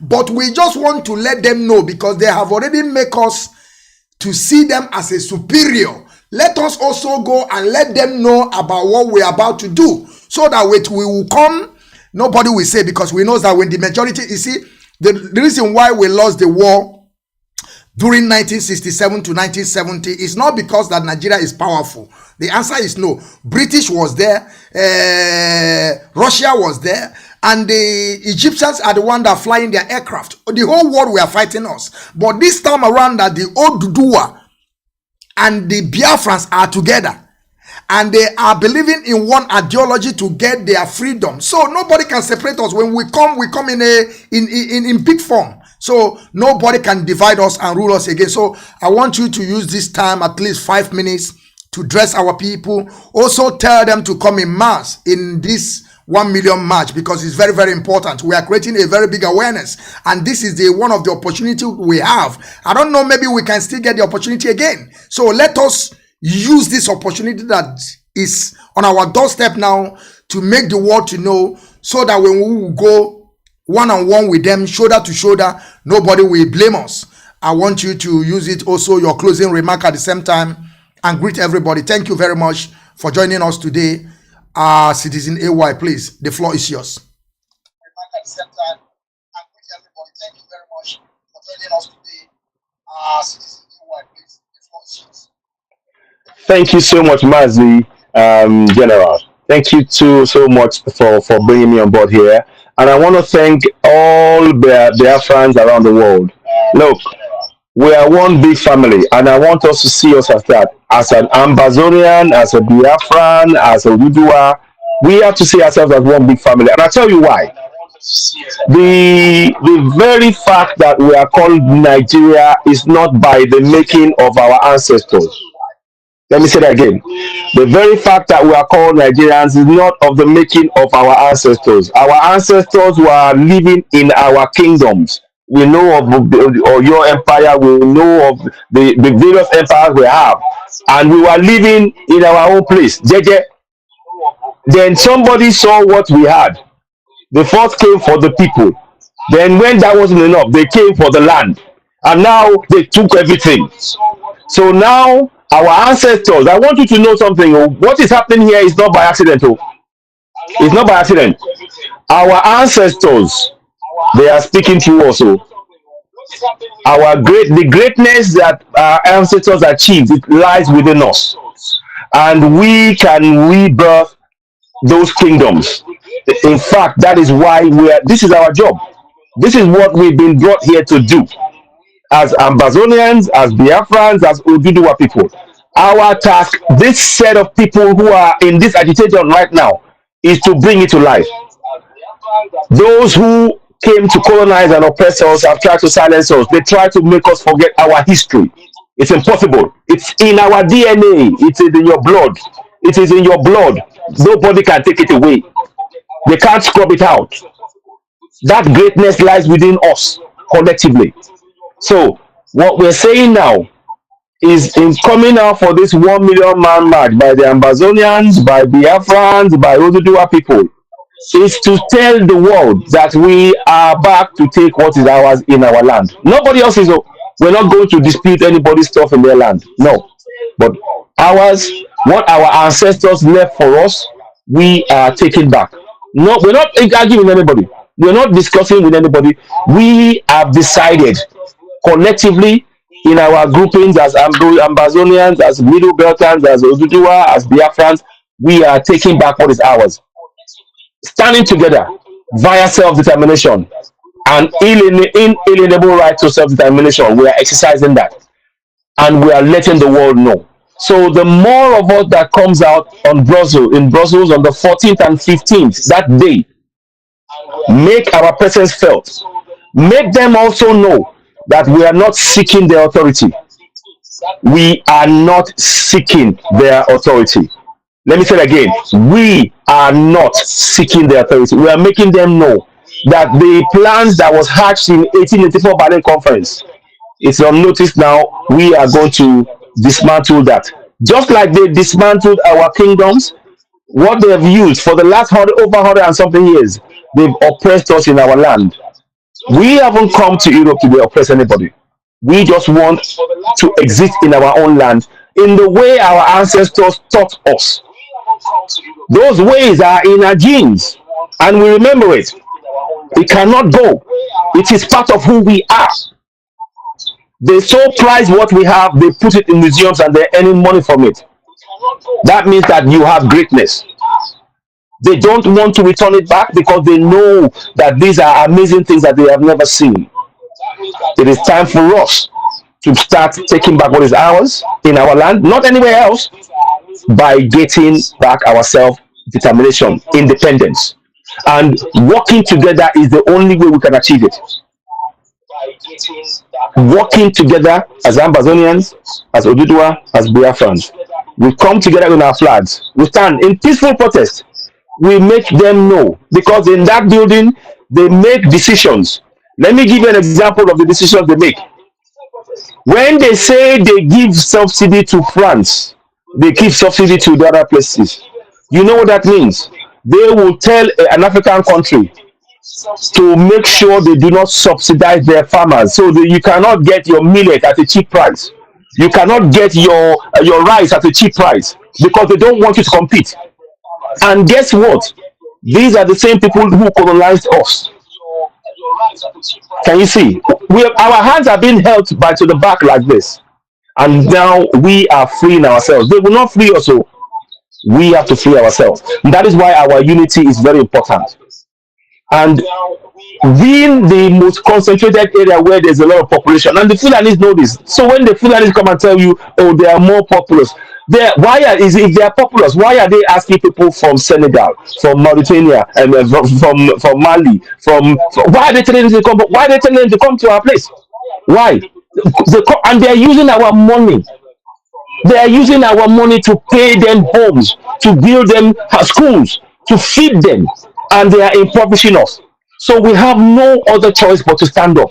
The only way now is to stand up and arise to our greatness collectively. We need to arise to our greatness. It's within us. Now let the whole world know that we are back, and we are back for real, in unity. So the 14th and 15th in Brussels, please, it's all about stating for the world that we are united in going for self-determination, and we will achieve it. It's not something we can achieve individually, but collectively, I tell you, no force on this planet can stop us. That's why they're trying to label Ipob terrorist group. Why is it that they are refusing to label the Fulani terrorists who are killing every day? Why is it that they're not labeling them? Why? The UN comes all the way, they flies in to say that, but the Fulanis who are killing everybody, they pardoned 35,000 Fulani terrorists. And so you can tell, look, it is clear. The action we must take, I've been saying it, the US, UK, all of them, they are only for their personal interest. It is time we look at our personal interest. You cannot serve your personal interest by serving another man's religion. Let me say that again. You cannot serve your personal interest by serving another man's religion. Impossible. Because the minute you start serving their religion, you're serving them. Whether intentionally or not, that's what's happening. And that is where we are. Both religions are foreign to us. Let's go back to our ancestral beliefs, our ways of doing things, our ifas, our OBRs, the OBOMAs, or let's go back to that. That's who we are. It's in our DNA. This is what is in our DNA. Let's stop running away from it. Instead, we embrace it. We must embrace it. We must embrace it. And I'm not. Yes, we can redefine. We can we can modify it. We can do all of that. But first of all, we need to admit that without our ancestors in that land, we wouldn't have anything. So we need to honor and remember our ancestors. My brother Mazi General said something. He said every year in the UK, they remember, in the Europe, they remember the Second World War.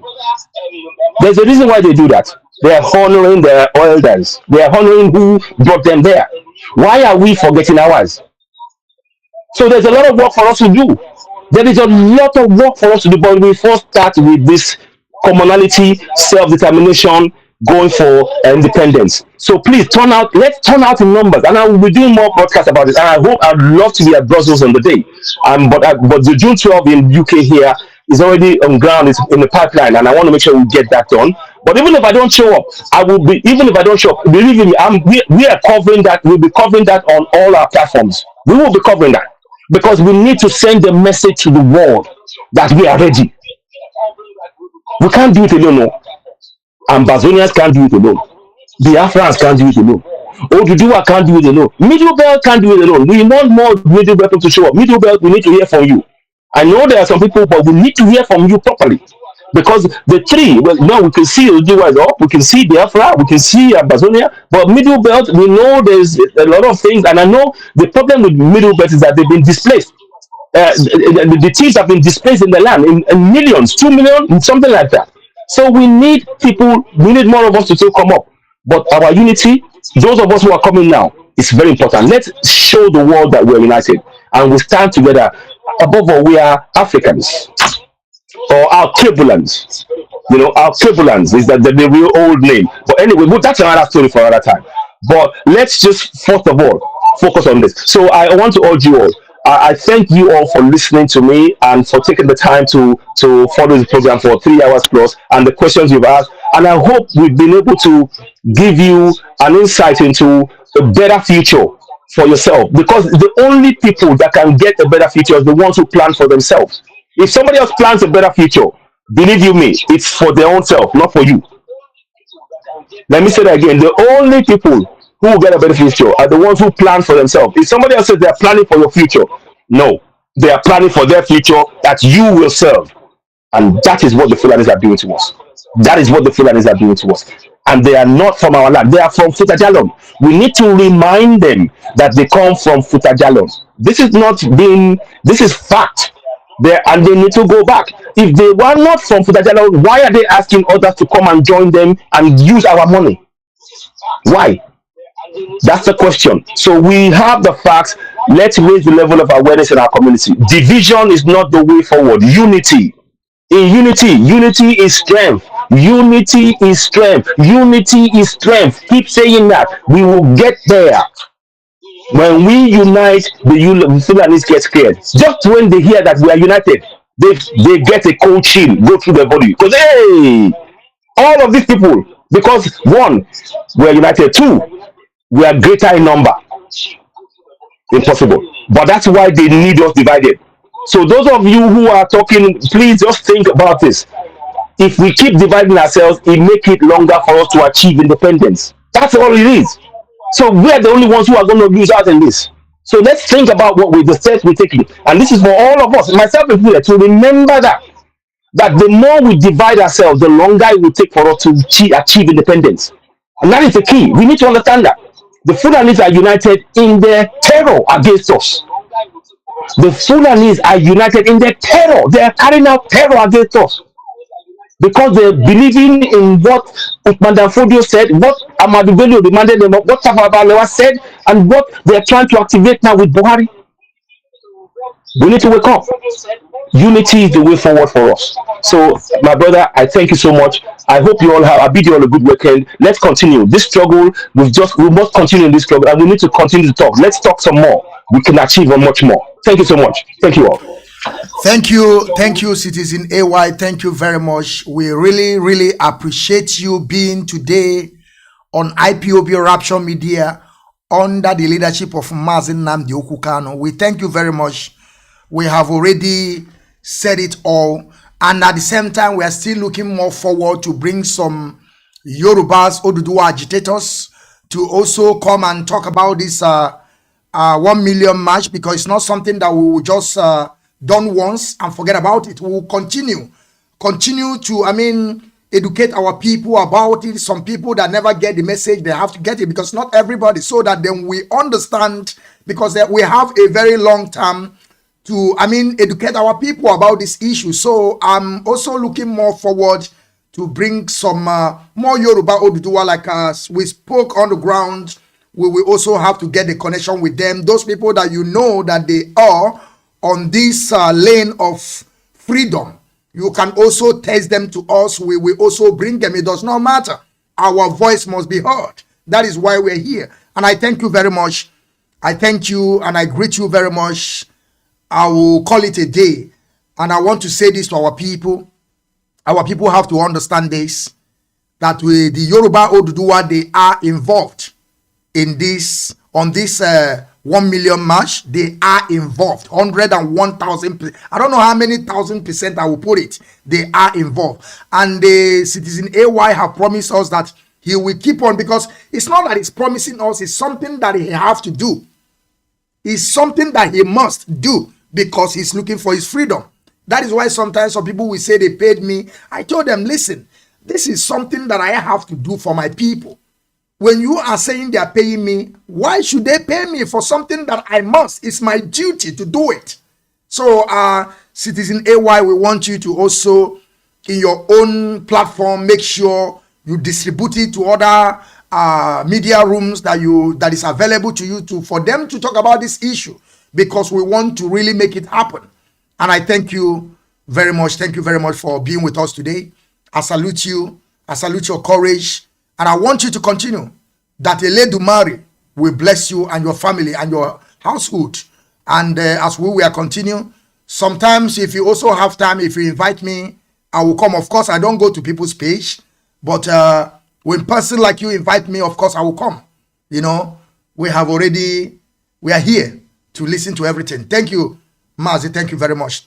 I salute two great people of Biafra, freedom fighters, lovers of freedom, great people of Oduduwa. Like I always mention in every of my broadcasts, that EOS is the highest office of this movement. And Mazi Nnamdi Kanu is the highest commander. For some of you that are asking, the highest authorities, our leader, Onyendu Mazi Nnamdi Kanu.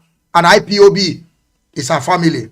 From here, from me, I call it a day. Thank you, my people.